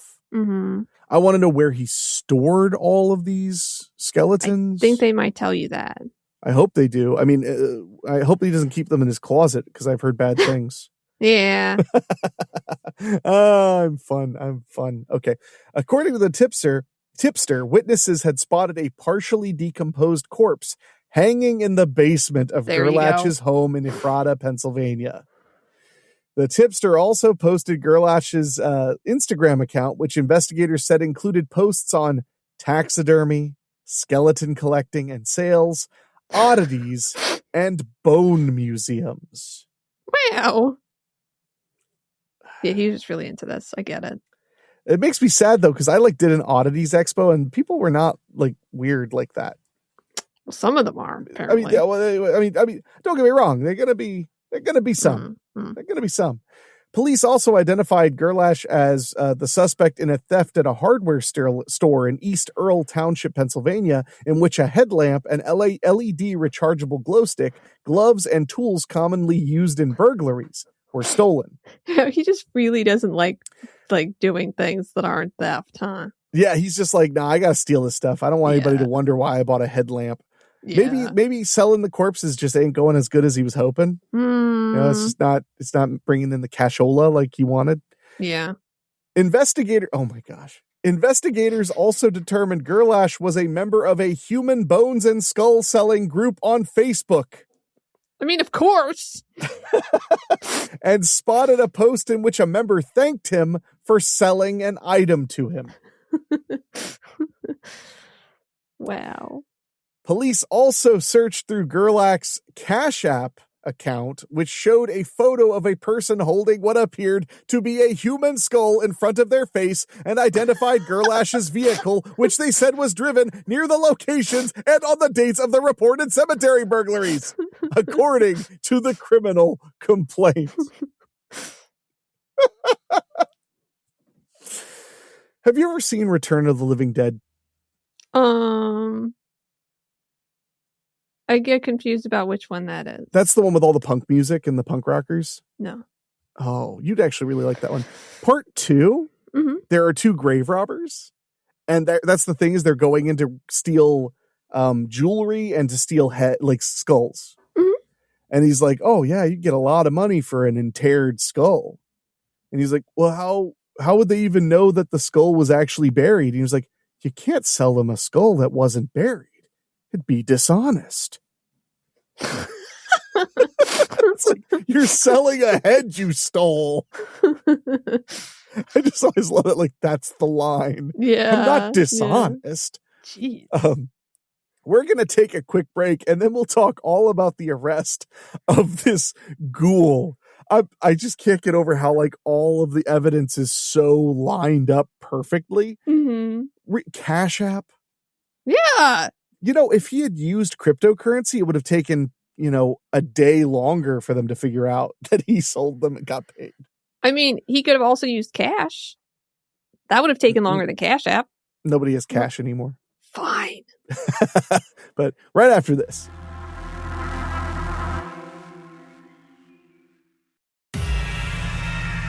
All right, we're back talking about the Pennsylvania man accused of stealing 100 skeletons. Yay. It still feels a little surreal to me. Mm-hmm. What did you think when you heard that? I mean, you're a Philly native. What did you hear? What did you think when you heard it? Yeah. I was really sad because I don't want Mount Moriah Cemetery to be robbed. That was my takeaway. Yeah. I was really sad that they caught that guy. Yeah. Because I was about to buy a skull from him. Exactly. Yeah. Damn. On Tuesday, January 6th, around 8 p.m., detectives were conducting surveillance in the Philadelphia section of Mount Moriah Cemetery on Cemetery and Chester Avenues when they spotted a vehicle with numerous bones and skulls in the back seat. That'll do it. I wonder, and I do wonder, did he think that maybe because the cemetery was abandoned that it wasn't a crime or something? Maybe. I mean, the other option is that he thought no one would catch him because it's abandoned. True. But... I mean, we saw almost nobody when we were there. Mm-hmm. Yeah. It's just a huge cemetery. Yeah. I don't know. It's just like the fact that it's like they just saw bones and skulls in the back seat. It's like not even the trunk, bro. Mm-hmm. Not even covered with a tarp, bro. Well, they were in the trunk and then it got full. So then they were in the back seat. Oh, yeah. Mm-hmm. Hoisted by his own petard, his success was his undoing. Mm-hmm. Yeah. The driver, later identified as Jonathan Gerlach, was then spotted leaving the cemetery holding a burlap bag, crowbar, and other items, police said. Yeah. Investigators took Gerlach into custody. He then allegedly admitted to stealing around 30 sets of human remains. He was trying to get away with a lot. Yeah. It was like 30, no big deal. Like a Romanian baker's dozen, right? And they're like, we don't know what that means. Investigators then executed a search warrant at his home on Washington Avenue in Ephrata, I think. Ephrata, and recovered 100 human skeletons, as well as 8 more human remains inside a storage locker that Gerlach owned on East Main Street in Ephrata. Wow. According to the criminal complaint. Wow. He was getting so big that he had to get a storage. He was expanding. I mean, he was like getting ready to become the Walmart of corpse theft. Yeah. Oh my gosh. Look, I have a friend who collects serious weird oddities. Mm-hmm. So much so that I will not say his name because the legality of some of this stuff is rocky. Mm-hmm. Like, for instance, he moved warehouses to a new state, and then shortly thereafter found out some of the things he owned were simply not legal in that state. Oh, wow. They were legal in another state, but not that one. Wow. And he had to talk to his attorney, and they were like, yeah, you need to just calmly and quietly pack that stuff up one night and go to your warehouse in the other state and just take it there. Yeah. Yeah. Just calmly do that sometime because they're not looking for you, but if you're flaunting it or whatever, they're going to get you. Yeah. Yeah. So I'm not, and I love that guy. He's a good dude. But he owns a lot of weird stuff like that. Mm-hmm. So I appreciate that. I would never want any of that. Mm-hmm. Yeah, me neither. I'm just not that kind of person. No. It makes me feel weird. The idea. Yeah. So, but I've known people who've collected body parts from serial killers and stuff. Yeah, it's weird. So anyway, quote, detectives walked into a horror movie come to light the other night, guys, Delaware County District Attorney Tanner Rouse said during a press conference on Thursday. I love that quote. Detectives walked into a horror movie come to life the other night, guys. Yeah. That's at the press conference. With Delco. Yeah. We're more chill about things. Yeah. This is an unbelievable scene that no one involved, from myself to the detectives to the medical examiners, that are now trying to piece together what they're looking at. Quite literally, none of them have ever seen anything like this before, Rouse said before taking a chair, setting it in front of him, turning it backwards and sitting on it while facing them. Just like he sits backwards. Rouse said some of the stolen... So I'm the cool district attorney, the kind you can rap about your problems to. Rouse said some of the I love how I can't stop laughing over Rouse said some of the stolen skeletons are hundreds of years old. Like, that's what I'm laughing over. Yeah. Quote, now, and that makes sense, though, because the really old skeletons would be worth a lot of money. Because there's like a coloring and stuff they get when they're aged that there's no other way to get that than them being buried for a long period of time. Quote, we are trying to figure out, you're like, I only want fresh human remains. Exactly. That sounds gross. Quote, we are trying to figure out exactly what we are looking at, Rouse said. We quite simply at this juncture are not able to date and identify all of them. Well, they're dead, so you can't go on a date with them. That would be weird. It would be really weird. Yeah. Rouse also said that some of the skeletons are infants and children. That would make it weirder too. Yeah. Quote, it is truly, in the most literal sense of the word, horrific. I grieve for those who are upset by this, who are going through it, who are trying to figure out if it is in fact their loved one or their child, because we found remains that we believe to be months-old infants among those he had collected. Our hearts go out to every family impacted by this. Yeah. I mean, this is not meant to justify anything. I'm just saying, like, at least none of these were recently deceased people. I mean, that it still would be horrible, but to find out like the loved one had been pulled up. But it's like, for the sake of the victims, I hope that like they're like separated by many generations. Like, it's like, oh, that was my grandfather's father. I never knew him, or whatever. Just for the sake of like, it's so ghastly. Yeah. I'm just trying to think of the best case worst case. Well, I mean, the best thing about it is that he didn't kill anybody. They were already dead. But that's the best thing about most things that don't involve killing anybody. Yeah. But this best person, nobody died. But this involves dead people, but he didn't kill the dead people, so that's good. Yeah, no, I agree. No, that's good too, I guess. Yeah. I mean, you're just like, what's Philadelphia? Almost every story is, and then someone was murdered. Exactly. Like literally all of them. Like there's a story about a guy stealing a pack of cigarettes. He killed 4 people on the way to do it. Unrelated. Yeah. Gerlache is currently in custody at the Delaware County Prison after failing to post $1 million in bail. So I guess his business wasn't booming after all. I guess not. He is scheduled for a preliminary hearing on January 20th, 2026. Oh, wait. So did he have it? I assume so. Should I follow up on that real quick? Sure. Let's see. Gerlache preliminary hearing. PA.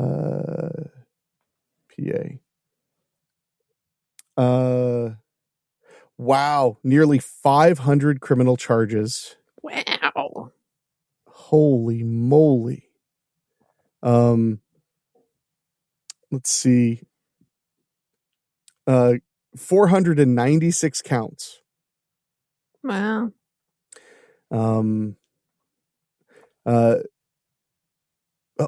It says the preliminary hearing on January 20th. It's like, but do we know what happened? Man, nobody's saying anything. What happened? Nope, nothing. It's pretty cool though for me because that's my courthouse. Like that's where I went to do jury duty. But not for this case, sadly. Unfortunately not. I would have stuck around for this, but I knew about it, so they probably wouldn't have picked me. Yeah, probably not. Unfortunately, we don't have anything about the preliminary hearing. I couldn't find anything. Right. This is interesting. So in Pennsylvania, New Jersey, and Delaware, it is not illegal to buy or sell human bones. Awesome. What was that signal? That was like hang loose. Yeah, we did it. Yeah. I wonder about Ohio. I don't know. Can you sell human bones in Ohio? I'm on a list now. Yeah, I know. Yep. Okay. It's legal. Okay. So maybe you're not on a list. Don't sell me short. What is illegal is theft and grave robbery, along with interstate trafficking of stolen goods. So what would someone want to do with another person's bones? Well, there's an entire market for them. The NBC 10 investigators looked into the trade. While court documents show most of the business took place online, The investigators found one Facebook group has more than 5,300 people following it. Wow. Man, and our weekly spooky Tomb of Terror only has like 500. Wow. Maybe we should start selling human remains on there. I would think that would help. People post from all over the world, and the items are typically a few $100s. See, so you can't buy the palazzo, but you could buy some human remains. I could. Yeah, I know what you're getting for your birthday. Yay. What are you thinking? I mean, a skull's too ostentatious. Like, you want like a hip bone or something? Yeah, or like a little toe. A little toe. Yeah. There are also stores where people can buy human bones and where full skeletons can be as much as $7,000.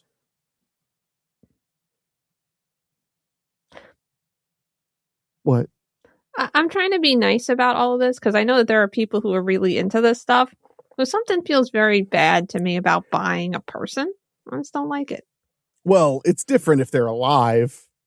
That's very illegal. I mean, I agree that it's different, but I still don't like it. No, I get that for some people, morbidity like that is similar to like my love of horror movies or my love of scary stories and how I find them cathartic and relaxing or fun or distracting or whatever. I think that it's kind of like how some people like the idea of like cremains on a mantle and some people hate it. Mm-hmm. I think we all have like our own level of what just works for us, you know? Mm-hmm. No, and I think to some people having a display, I mean, it'd be one thing if you're doing something ghastly, like using a real human skull for a friggin' ashtray or something, you're just weird and edgy. And I don't know if I like you, but if you display something, maybe that's about you, how you handle the idea of, you know, being mortal, how you handle the idea of mortality, how you handle the idea that we all have to die someday. Okay. Maybe that's what it means to you. And it looks kind of interesting. But to me, the idea of having like a real human bone makes me uncomfortable. Mm-hmm. Though, I'll be honest, if it's older, like if it's 1,000 years old, it doesn't feel as creepy as if it's 100 years old. Sure. And if it was like 10 years old, I would be mortified. Mm-hmm. You know, like, so it's weird. I can't tell you why exactly I feel that way. It's just, that's my initial instinct is like, if somebody said like, oh yeah, this is, you know, a human hand, like skeleton of a hand from, 1800 years ago in Egypt or something, I'd be like, oh wow, that's really cool.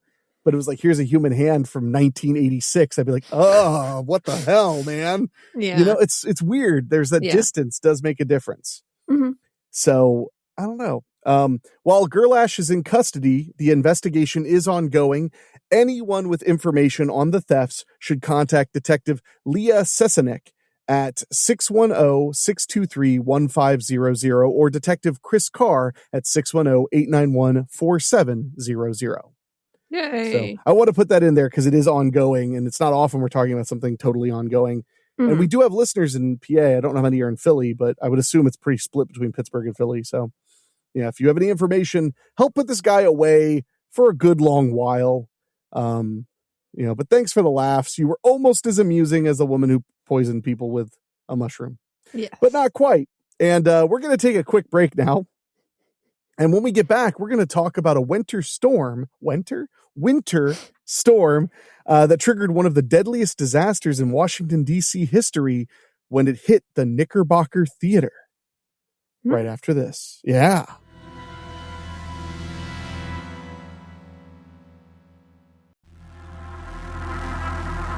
So, Chell. Yes. When you think of the historic Knickerbocker Theater, what's the first thing that comes to mind to you?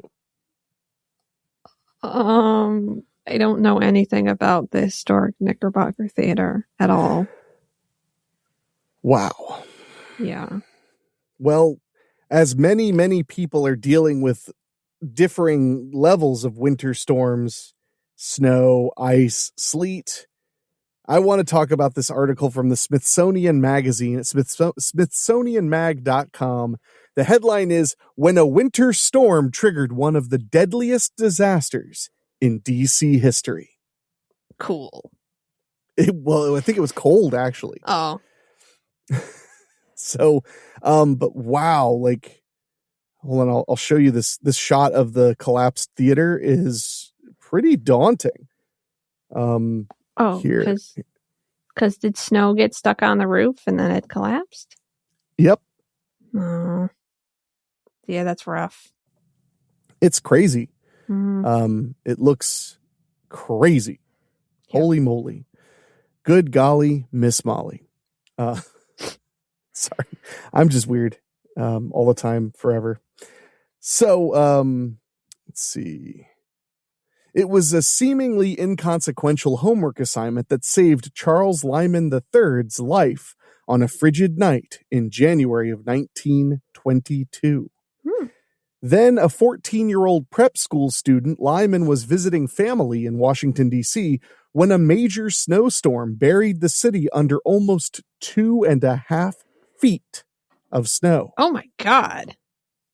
Which might be how much Washington, D.C. gets this from this storm. I last I heard was like a max of 18. For D.C.? Yeah, but it could be much less. I mean, that's what I was hearing.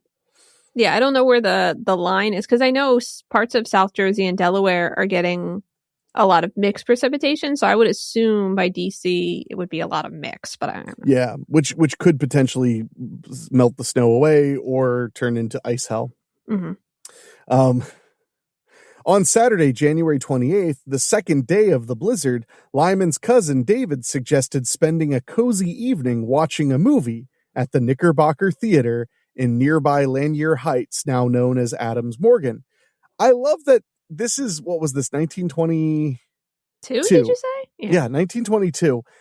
I love that they go to see a movie during a blizzard. I don't know, like, that feels so weird to me because it's accurate. Like, movie theaters very seldom close. So, like, whether it's a holiday or weather, like, if they have power, they tend to just go. Yeah. So it is interesting that they're like, let's go for a cozy time. Let's go to the Knickerbocker Theater. And all I'm thinking is like, well, on one hand, I'd be like, why not stay home? But on the other hand, I bet they could walk there. Yeah. Yeah. And it's snowing, so it's going to be fun to walk there. Yeah. Yeah. Lyman told him to go ahead with a friend, Kirkland Duke, and promised to join the pair after finishing his schoolwork. Fuggin' nerd. Yeah. Trudging through the snow about a half a block away from the theater, Lyman heard a sudden boom, followed by a chorus of terrified screams. Uh-oh. The Knickerbocker's roof had come crashing down, overwhelmed by the weight of the record-breaking snowfall. Yeah. That is crazy to imagine. In total, the collapse killed 98 people. Including David and Kirkland. That sucks. And injured another 133. Wow. According to Kevin Ambrose, author of a 2013 book on that blizzard, the tragedy marked the city's deadliest single-day disaster. A century later, however, the Knickerbocker Theater remains little known among the denizens of the nation's capital. On the night of January 28th, 1920... Oh, wait, that's a caption under the photo. Oh. Holy shoot. Really? Sorry, these images are crazy. Look at that. Wow. Like, the entire roof of the theater collapsed. Wow. Like, it looks like it's a wall. Like, yeah, it's, you know, does. it looks like a big stone wall. It doesn't look like it was a part of a building at all. That's, oh, man. Okay. Quote, "It's not common knowledge now," says Ambrose. "It was a horrendous disaster at the time and widely publicized. But over the years, it's slowly been forgotten." Lyman, who became a rear admiral in the United States Navy and lived to the age of 69, was a... Why rear admiral and then age of 69? Like, Smithsonian knows what they're doing. Yeah. They know. They know what they're doing. Was a, quote, "very even-keeled kind of person and didn't express much emotion about the tragedy," says his daughter, 92-year-old Marge Miller. Wow. But he did tell his family the basic facts about what would later be dubbed the Knickerbocker Storm in honor of the fallen theater. Man, the blizzard started out as a slow-moving, low-pressure system centered off the Atlantic coast. It traveled north from Georgia, walloping Virginia into the Carolinas, and dumped the heaviest snow, a record 28 inches, on the D.C. area. Wow. I've told you when I was growing up, occasionally they would send me to New Hampshire for Christmas. And the craziest part was just seeing how much snow they got. Yeah. Yeah. I was used to Dayton, area. So, we'd max out at 10 inches and it was very rare in one go. So when I got there, they're like, yeah, it looks like we're going to have 1 to 2 feet of snow. I'd be like, do you mean 1 to 2 inches? They'd be like, nope. 1 to 2 feet. Wow. Yeah. Though the region has experienced severe snowstorms in the decades since, during the snow-called Snowmageddon of February of 2010, the Dulles International Airport measured 32 inches of accumulation. Wow. The loss of life caused by the theater collapse makes the Knickerbocker Storm the worst in DC's history, according to Ambrose. Ooh, here's a picture of an old-timey car with snow on it. Wow. That's a lot of snow. It is. You can barely tell that it is a car, sort of. I mean, aside from the headlights, I guess. Yeah, and then it looks like a car. And the car part, yeah. By the night of January 28th, the blizzard had started to wind down. Braving the snow, more than 200 people walked to the theater to watch a silent comedy, Get Rich Quick, Wallingford, which has since been lost. A lot of, I don't know if you knew this, but like a lot of silent films, I think 80% of silent films are lost. Wow. It's something crazy. There's a documentary, I wish I could remember the name of it off the top of my head, but it's about how there was a movie theater in Alaska. And went out of business at some point in the 50s, 60s, 70s, somewhere in there. And it sat because the town doesn't have a very booming economy. So it just sat. Yeah. And in the late 90s or something, somebody bought it and started cleaning it out and found dozens of silent films that had been lost. Wow. Just sitting in their basement because it was the literal end of the world, like the ends of the earth. Nobody asked for the prints back when they got to Alaska. It was the last place they'd send them. Yeah. Yeah. And that's very common, like even in more modern times, like movie theaters toward the center of the US often end up like just keeping prints. This was a long time ago, but they would end up keeping prints in the 60s, 70s, and 80s because like by the time they reached the middle of the country and got their box office, nobody really cared anymore. So if you didn't follow up and go, hey, send your courier, it would just sit in your basement. Wow. Because people didn't see a lot of value in that stuff back then. So, but yeah, so they literally found, I think it was dozens. I don't think it was hundreds, but they found dozens of silent movies that were lost because they were in the basement of that theater. Yeah. So, but yeah, a lot of them are lost.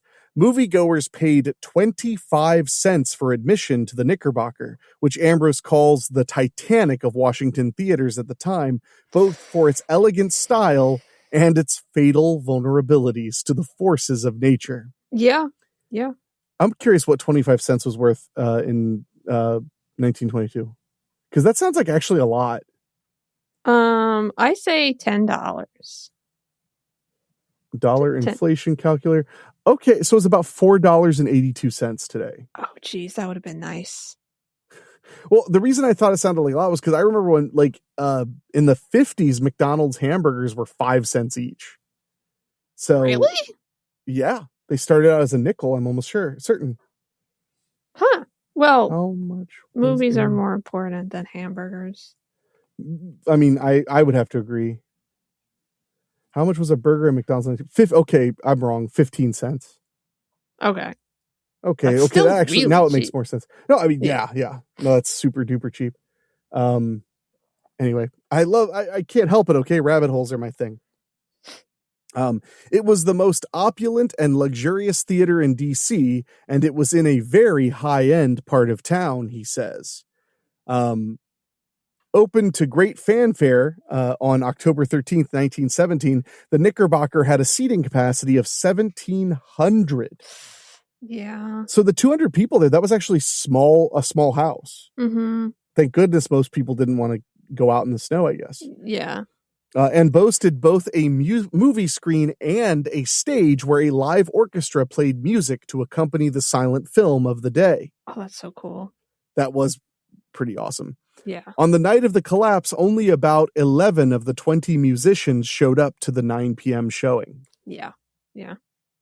Just after intermission, audience members heard a loud hissing noise that some described as the sound of sheets ripping. The Knickerbocker's flat roof. Oh my God, it had a flat roof. Well, that's why it collapsed. I know. I mean, I just didn't think it was that obvious of a flaw. Yeah, no, yeah.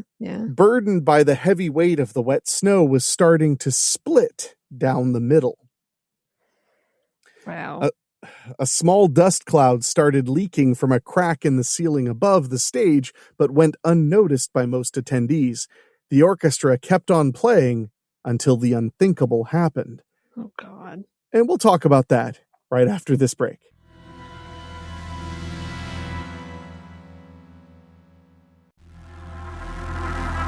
We're back to the Knickerbocker collapse. Quote, in a split second, the entire roof came down in one piece, Ambrose says. Wow. It was the worst case scenario. Wow. One piece, though. Yeah. Oh, wow. Here, Chell, I'm going to show you. This is the Knickerbocker in its heyday. Wow. Isn't that beautiful? It's pretty good. I mean, it's not like, it's very, of that time. It's not like trying to look super European or anything, but It's a huge theater. Mm-hmm. The Sunday Star described the collapse in vivid terms. Quote, came a hiss, a terrific crash, the rattle and clatter of falling timber, stone, steel, and plaster. A stillness, an unearthly pause followed the din. Then a scream, an agonized cry, a moan. Beneath tons of steel and masonry, scores of men, women, and children were buried. See, and nowadays we read the news and it's just like, oh, they put 2 commas. Like, yeah. Back then they were really going for it. It sucks because that's horrible, but also that was beautiful. And I wish that we could write like that again. It was engaging. And I think that was the point, was to get people to engage with the news. Mm-hmm. Yeah. Now they just say like, this theater collapsed, but could another theater be waiting to enter your home and kill your family too? Here's how you need to vote to fix it. It's just like, great. Just sell us anger. The falling roof struck the theater's balcony and knocked down chunks of the brick walls. It hit the floor so forcefully that a gust of compressed air blew out the doors and windows. Oh my God. Ejecting at least 2 people outside and inadvertently saving their lives. Wow. They weren't kidding. This was the worst case scenario. Mm-hmm. Yeah. Other audience members were killed instantly or trapped under the rubble of concrete, twisted steel beams, bricks, and plaster. In one haunting case, rescuers found an unidentified man who'd escaped the collapse physically unscathed, protected by steel beams that buckled upward in front of an air pocket, but died of an apparent heart attack. Oh. I've got chills. I don't know about you. I've actually got like goosebumps. I don't. I'm just cold. Oh, well, fine. What do you mean? Chell's? This is spicy Chell. Everybody likes it when they get spicy Chell. It's true. Oh. Sorry. Future World War II General George S. Patton, then a major in the U.S. Army, led the rescue effort. Wow. He was recovering from an allergic reaction to seafood when he was called out of bed to coordinate the complicated undertaking. That poor man. Ugh. That's just the start. The initial scene was chaotic, with survivors and volunteers on the street scrambling to pull people out of the rubble. By midnight, 200 police officers, soldiers, and firefighters were on the scene. By 6:30 a.m., their numbers had ballooned to 600. Wow. A fleet of ambulances from Walter Reed Army Medical Center helped evacuate the injured, and every hospital in the area was filled with Knickerbocker victims. Wow. I gotta be straight, I'd never heard about this before. I mean, I hadn't either. Yeah. This is the kind of thing that I think I've mentioned on the show before, but like I struggle with the topics for Monthly Spooky. Mm-hmm. I mean, in my opinion, the show is mostly about the spooky news, but you know, I like the idea that we have like a topic to kind of learn about or deep dive or whatever. And I love history. So learning stuff like this is one of my favorite parts of the show. It's why terrifying and true. Like when I get too burnt out on the true crime, like the heavy true crime stuff, I just lean into like, what folklore do I want to know about? And that's what becomes the topic. So I can learn about it. Cause I'm a nerd.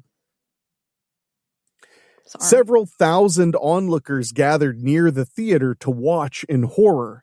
According to news reports, local residents provided hot food and coffee for rescuers and blankets and wraps for the injured. Many nearby houses and stores were converted into temporary first aid stations. The rescue effort continued into the afternoon of Sunday, January 29th. That day, news of the tragedy had hit front pages around the world. Wow. Among the tragedy's victims was Agnes Mellon, a clerk at the National Geographic Society who rushed into the Knickerbocker with her boyfriend, James Hoffman, just as the roof collapsed. She was crushed to death, but he was blown out into the lobby and survived. Wow. In an ironic turn of events, Mellon's body was identified in the morgue by her khaki knickerbockers, which were a type of baggy breeches. Mm-hmm. Another attendee, orchestra conductor Ernesto Natiello, died instantly. His wife, Mary, survived with minor injuries, but his best friend's 9-year-old son died later that night. Wow. Violin player Joseph Beale was enjoying the 4th day of his honeymoon when Natiello talked him into joining the orchestra on the night of the collapse. Beale's new bride, Margaret, opted to stay home. When she received news of her husband's death the following morning, she was inconsolable. See, this is why you don't ask people for favors, right, Chell? Because you're like, oh God, this will be the time I'm like, I really need help moving this ladder, you know, and then it like they die from it. It's like, that's because I asked them to come over. Yeah. And you'll forever feel bad about it. Yeah, I know. Yeah. Sounds right. Perhaps the most tragic Knickerbocker stories are those of its youngest victims, including Charles Lyman's 17-year-old cousin David, a star athlete. He played baseball and basketball at Western High School. Most Saturdays, David and his teammates stopped by the Knickerbocker after their ball games. Man.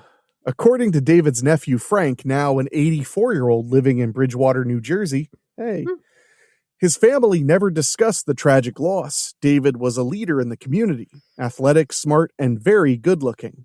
He was the pride and joy of the family, Frank says. It must have been a terrible blow. Frank's grandmother hired her brother, lawyer William D. Trenholm, to sue the Knickerbocker Theater for negligence. But none of the families of the Knickerbocker victims received compensation despite filing multiple lawsuits. Aww. This is a tricky one.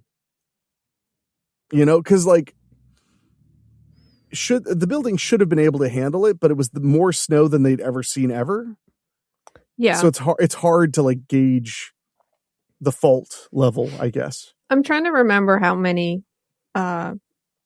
square feet per pound thing a roof is supposed to have, but I don't really know off the top of my head be able to support that is. It's hard though, but this is the one. It's not like there was another theater whose roof collapsed, you know? I mean, there might have been. I don't know. I guess not. Yeah, I don't think so that year. So that year? Okay, maybe not that year. Yeah. What if it was like at the bottom, it's like every theater in DC's roofs collapsed? Like, shoot. Miller remembers hearing about the financial hardship the situation caused. David's father died 1 year after his son. And the family initially lacked the resources to purchase tombstones for both of them. Oh, wow. Because the Knickerbocker met the building codes of the time. Oh, there you go. Yeah. So the Knickerbocker was built up to code. Okay. That's a tough one because, then it's like they did everything they were told they had to do to make sure it was safe. Right. You know, so they would have no reason to believe it wasn't safe. Exactly. Yeah. Yeah. The courts declined to hold any one party liable for the collapse. Still, the tragedy brought attention to potentially unsafe building codes and practices. Congress, the city, and the courts conducted an investigation that concluded the theater had faulty construction. Okay. Oh, well, leave it to DC to say it was the construction. It wasn't the laws we friggin' passed. No, we're always good and not at all corrupt. Not at all. A grand jury indicted Knickerbocker architect Reginald W. Gear and 4 others on criminal manslaughter charges. Oh, wow. But they were never convicted. Both Gear and Harry Crandall, the owners of the Knickerbocker and a host of other local theaters, later died by suicide. Shit. I'm guessing that guilt was too much. Yeah. Yeah. The Knickerbocker collapse, the investigation, and the public outcry that followed led to improvements in DC building codes that helped prevent other tragedies like it. These updated regulations mandated the use of steel I-beams and better support for roofs. At the Knickerbocker, the steel roof beams rested directly on top of the brick walls. Yeah. Under the weight of the snow, says Ambrose, the beams quickly broke free from the walls. Okay. Yeah. For those who are newer to the show, Michelle is a home inspector. So she knows a little bit about stuff. Sometimes. In September 1923, a new venue, the Ambassador Theater, opened at the site of the razed Knickerbocker Theater. Wow. After more than 4 decades in operation, the Ambassador was demolished in 1969. A SunTrust bank eventually rose in its place. Today, the site, located at the bustling intersection of 18th Street and Columbia Road Northwest, is home to a plaza. Developers hoping to construct a condo building on the lot have faced resistance from local activists who cite its importance to the community, particularly the unhoused. A small historical marker installed across the street from the square in 2006 is the only visible commemoration of the Knickerbocker tragedy in Adams Morgan. Interestingly, the history section of a webpage dedicated to the plaza mentions the Ambassador Theater, but omits the Knickerbocker. Wow. This is a photo of them removing a body. Great. You can't see the body. But man, I can't believe this has been kind of whitewashed. Yeah. Josh Gibson, founder of the Adams Morgan Partnership Business Improvement District, points out that the Knickerbocker story, quote, was the banner headline in the New York Times on January 29th, 1922. The co-author of the 2006 book, Adams Morgan, Then and Now, he says, quote, it definitely got nationwide attention, but it sort of slipped in modern memory. Mm-hmm. It's not George Washington slept here kind of stuff, but it doesn't make it any less fascinating or any less important to learn the backstory. Wow. Yeah. That's nuts. So anyway, I found that I don't know if everybody else got, because there weren't as many jokes to crack, but boy, I find stuff like that fascinating. Mm-hmm. Yeah. So that's the Knickerbocker winter blizzard tragedy. Wow. Well, we're going to take a quick break, and then we're going to talk about horror media we've consumed, creepy things on Reddit, and wrap up the show and head into February and hopefully stay warm while we do it right after this.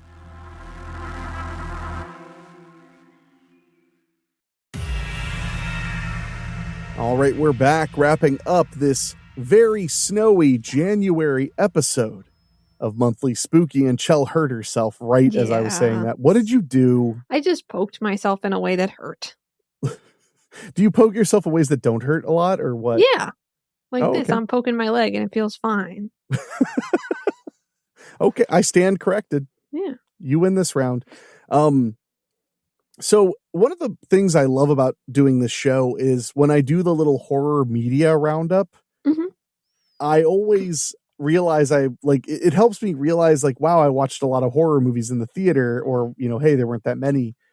And I didn't realize I saw 3 horror movies in the theater last month. Oh, it's a lot. I mean, I think that's a decent amount. Yeah. Especially it's not Halloween or anything, Mm-hmm. What were you going to say? No, I don't think I was going to say anything, actually. Even better. No. But the first one I saw was, of all things, the Anaconda reboot, which wasn't great, but it wasn't bad. It just literally felt like they had two different movies, and they did not mesh at all. Wow. They had one movie about these friends who are all older now and have responsibilities, but they were at their happiest when they were young, making little movies together. So they go out to make their own Anaconda movie. And that has a lot of cute stuff and like great sentimental energy. Yeah. Then the other thing is like this giant snake thing that's like, scary and it's going to kill everybody. So they have this comedy movie that's really sentimental. And then the action snake movie thing, they never meshed. They just clashed the whole time. Mm-hmm. So the best way I would describe the new Anaconda is a very fun mess. Okay. It is a mess, but it is fun. Like there was a lot to laugh at, a lot of weird moments and funny moments, some good scares and creepy moments too. Good. So I liked it. I did. But yeah, it was a mess. It was a fun mess. Then I saw a movie I was very excited about from the moment the trailer came out, which is Primate. Have you heard about that one? I don't think so. It's a slasher movie where a chimpanzee gets rabies. Oh, damn. Yeah. Yeah, I don't want that at all. Yeah. There was one part where I was so mad because somebody was trying to shove the ape off of something, or the chimp off of something, and he tried to like shove the ape and it grabs him. And I was like, dude, you should have just threw water on it. It has rabies. And they'd figured out, well, they didn't figure out it had rabies. Somebody said, can chimps get rabies? Mm-hmm. But so because it gets rabies from another animal, it's not that they're totally idiotic chimp owners. They live in Hawaii, and technically there is no rabies on the island of Hawaii. Okay. So they never really explain how a rabies infested weasel or something gets into its cage. Mm-hmm. But that's what happens. So they would not be worried about rabies, on the island of Hawaii. So, but I don't consider this a spoiler because it happens immediately. But yes, if you're like, I don't know if I want to see the chimpanzee horror movie because I feel like they won't deliver what I'm hoping for, a face gets ripped off in the first 2 minutes. Good, I guess. So chimpanzees are strong and terrifying. So I thought it was really fun. It had some good scares. It was a silly slasher horror movie thing with a killer chimpanzee. They used like the absolute minimal CGI they could. They used a animatronic ape and a chimp and a small person in a chimp costume. Cool. And I'll be honest, my first thought when it started was, I was like, wow, I thought the chimp would look better. Mm-hmm. But it didn't look like a sci-fi original movie or some like Sharknado thing. It looked more like what you'd expect from like the 80s or 90s. Okay. So it didn't look terrible by any stretch. It just, you expect the monkey to look kind of fake. Yeah. Because not all killer ape movies can be Shockma, where they had a baboon and the baboon was literally so dangerous. People kept getting hurt. Wow. I don't know how you make a low budget movie with a dangerous baboon. But anyway, Primate, a lot of fun if you like slasher movies. It's worth your time. And then I saw a movie just recently that blew me away. And it was 28 years later, The Bone Temple. Oh, right. I know the second that 28 exists. years later movie. Mm-hmm. I thought it would be fine. It was great. Good. I really liked 28 years later. But The Bone Temple I liked a ton. Like it was a simpler story. But it was still very emotional and interesting and captivating. Lots of action, lots of great performances. I really liked it. I'm really sad because it's bombing at the box office because they teased a part 3. Oh. That is like what 28 Days Later fans have always wanted. Oh. And supposedly part 3 has already been greenlit, but part 1 didn't break even. Or barely broke even. Part 2 is not going to break even. So I wouldn't be shocked if Sony backs out. Oh, no. But I hope they don't, because I really want one more 28 Years Later sequel. Mm-hmm. But it was really, really good. That one I cannot recommend enough. You go out and see it if you love horror movies. Maybe not during the heavy snow, just to be safe. or at least look at the theater ceiling first or the roof first. Yeah. But man, so that was really awesome. Good month for horror movies in January. Good. So, but Chell, do you have any spooky stuff from Reddit? I do have one thing that I thought was a little weird. I actually think we'll think it's a little bit less weird than most people will. Okay. But, so I'll try to, get this right offhand. So there's this dude or person, and they're in I think they're in a bar with a bunch of their friends, and they have a seat open next to them that is for their sister who hasn't gotten there yet. And this guy comes over and says, "Hey, can I take this chair, or are you guys using it?" And the poster says, "Oh yeah, no, we're keeping it." And he looks up and he realizes that he knows this guy, and he's like, "Oh, hey, Patrick." And Patrick is like, "Oh, hey, person, whatever your name is." And so Patrick sits down with the poster, and they just chat about like what's been going on in their life and shit and stuff for a little while. Then shit and stuff for a while. Yeah. So then the poster's sister comes in, and he's like, "Hey, this is Patrick. I can't believe we ran into each other." And the sister's like, "Cool. How did you guys meet?" And they both look at each other and they're like, "I don't know where I met them." And they realize they have no idea how they could have met before. They're both from different cities. Patrick is only there to visit his friends, and he doesn't know, and the poster doesn't know any of his friends. They like go on Facebook. This is in 2019. They like go on Facebook and they're like trying to see if they have any mutuals or anything, and they like can't find any. And they're just like, what the fuck? And so the poster, like, I guess dyes their hair a lot and was like, "What color was my hair when you saw me last?" And Patrick says, I don't have any memories of you at all. And he realizes he doesn't have any memories of Patrick, so they have no idea what happened, except that like when the guy walked up, he knew he was Patrick, and he like was really excited to see him. So yeah, he never figured it out.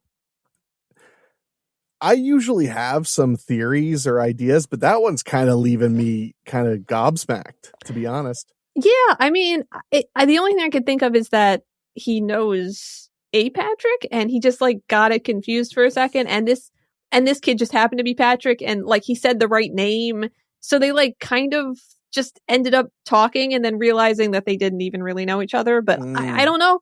I think I've actually had something like that happen. Actually, yeah. I mean, I've had sometimes you see somebody and you know them, but you cannot place where. Yeah, I mean, I've had that happen to me a ton, but I'm not super good with faces or names. So if someone came up to me and was like, "I know you," I would be like, "Sure," but then I wouldn't know where I knew them from. Yeah, I'm really good with faces. But it doesn't always snap instantly. But like I will see an actor in a movie, and occasionally like I'll just see like a flash of like them in an outfit or something, Okay. And then I could just like dig and then eventually be like, "Oh my God, they were in that movie I saw 4 years ago." Not always, but sometimes. So I don't know. I think mistaken identity is probably it. Yeah. And I mean, like, as much as we're all beautiful, wonderful snowflakes who are each as precious as the last, we don't all look that different from each other. And a lot of people have common names. So it's totally possible that like this could be one of the rare instances where two different people think somebody else is somebody else, kind of like, but they don't quite know. Yeah. And by the time I'm sure they talk to each other, like then it's like, well, then who would I even have thought this was? Because. Or both of them are too embarrassed to admit they don't remember how they met. So they both just go with it. Like they never met at all. Yeah. And they're both like, yeah, because I've been guilty of that once or twice. Somebody like, you know me. I usually remember people though. I don't. So I usually, yeah, sure, at that show. Until they say like at the show where everybody died. And I'm like, kind of don't feel like I was at that show because I didn't die. I mean, I meant the royal everybody, not the literal everybody. That one's pretty creepy. I like that. Good. It's creepy. That one's scarier than it is creepy. You know why? Why? Because it's either some terrifying glitch in the Matrix or like minds breaking, or it's awkward social interaction. So both exactly. Yeah. Terrifying. So well done, Chell. Well done. Thanks. Well, it's time for us to wrap up this month's Monthly Spooky. Hope everybody is staying warm and safe and comfortable. Chell, I hope you weather the storm very well. I will be keeping in touch with you to see who gets the most snow. Yay. I'm kind of excited about the snow part as long as things don't go haywire. But you guys might get ice, so I hope you keep your power. Me too. Do you have a plan for if your power goes out? Be cold, I guess. Turn my water off. That's it. Yeah. I mean, like, are you not going to, like, gather gigs so you can, like, huddle up and share heat? I mean, I would, but she would come to me because she'd be cold. So it's not like, yeah. Oh, well, I hope it doesn't come to that. Thanks. So if it does, I'm only 620 mile drive away. Great. In the snow. In the snow and ice. Yeah. and that's, just 9 hours of driving. So yeah. But thank you all for joining us on Monthly Spooky. We do appreciate it. You're always welcome to email us at weeklyspooky@gmail.com. And beyond that, I'll see you guys back here tomorrow for This Week in Horror History. So until next month, Chell, the final word is yours. So, do you want me to say yours or? I'm so mad at you. That was the joke I was going to go for, and you friggin'. Sorry. I don't want to talk about it.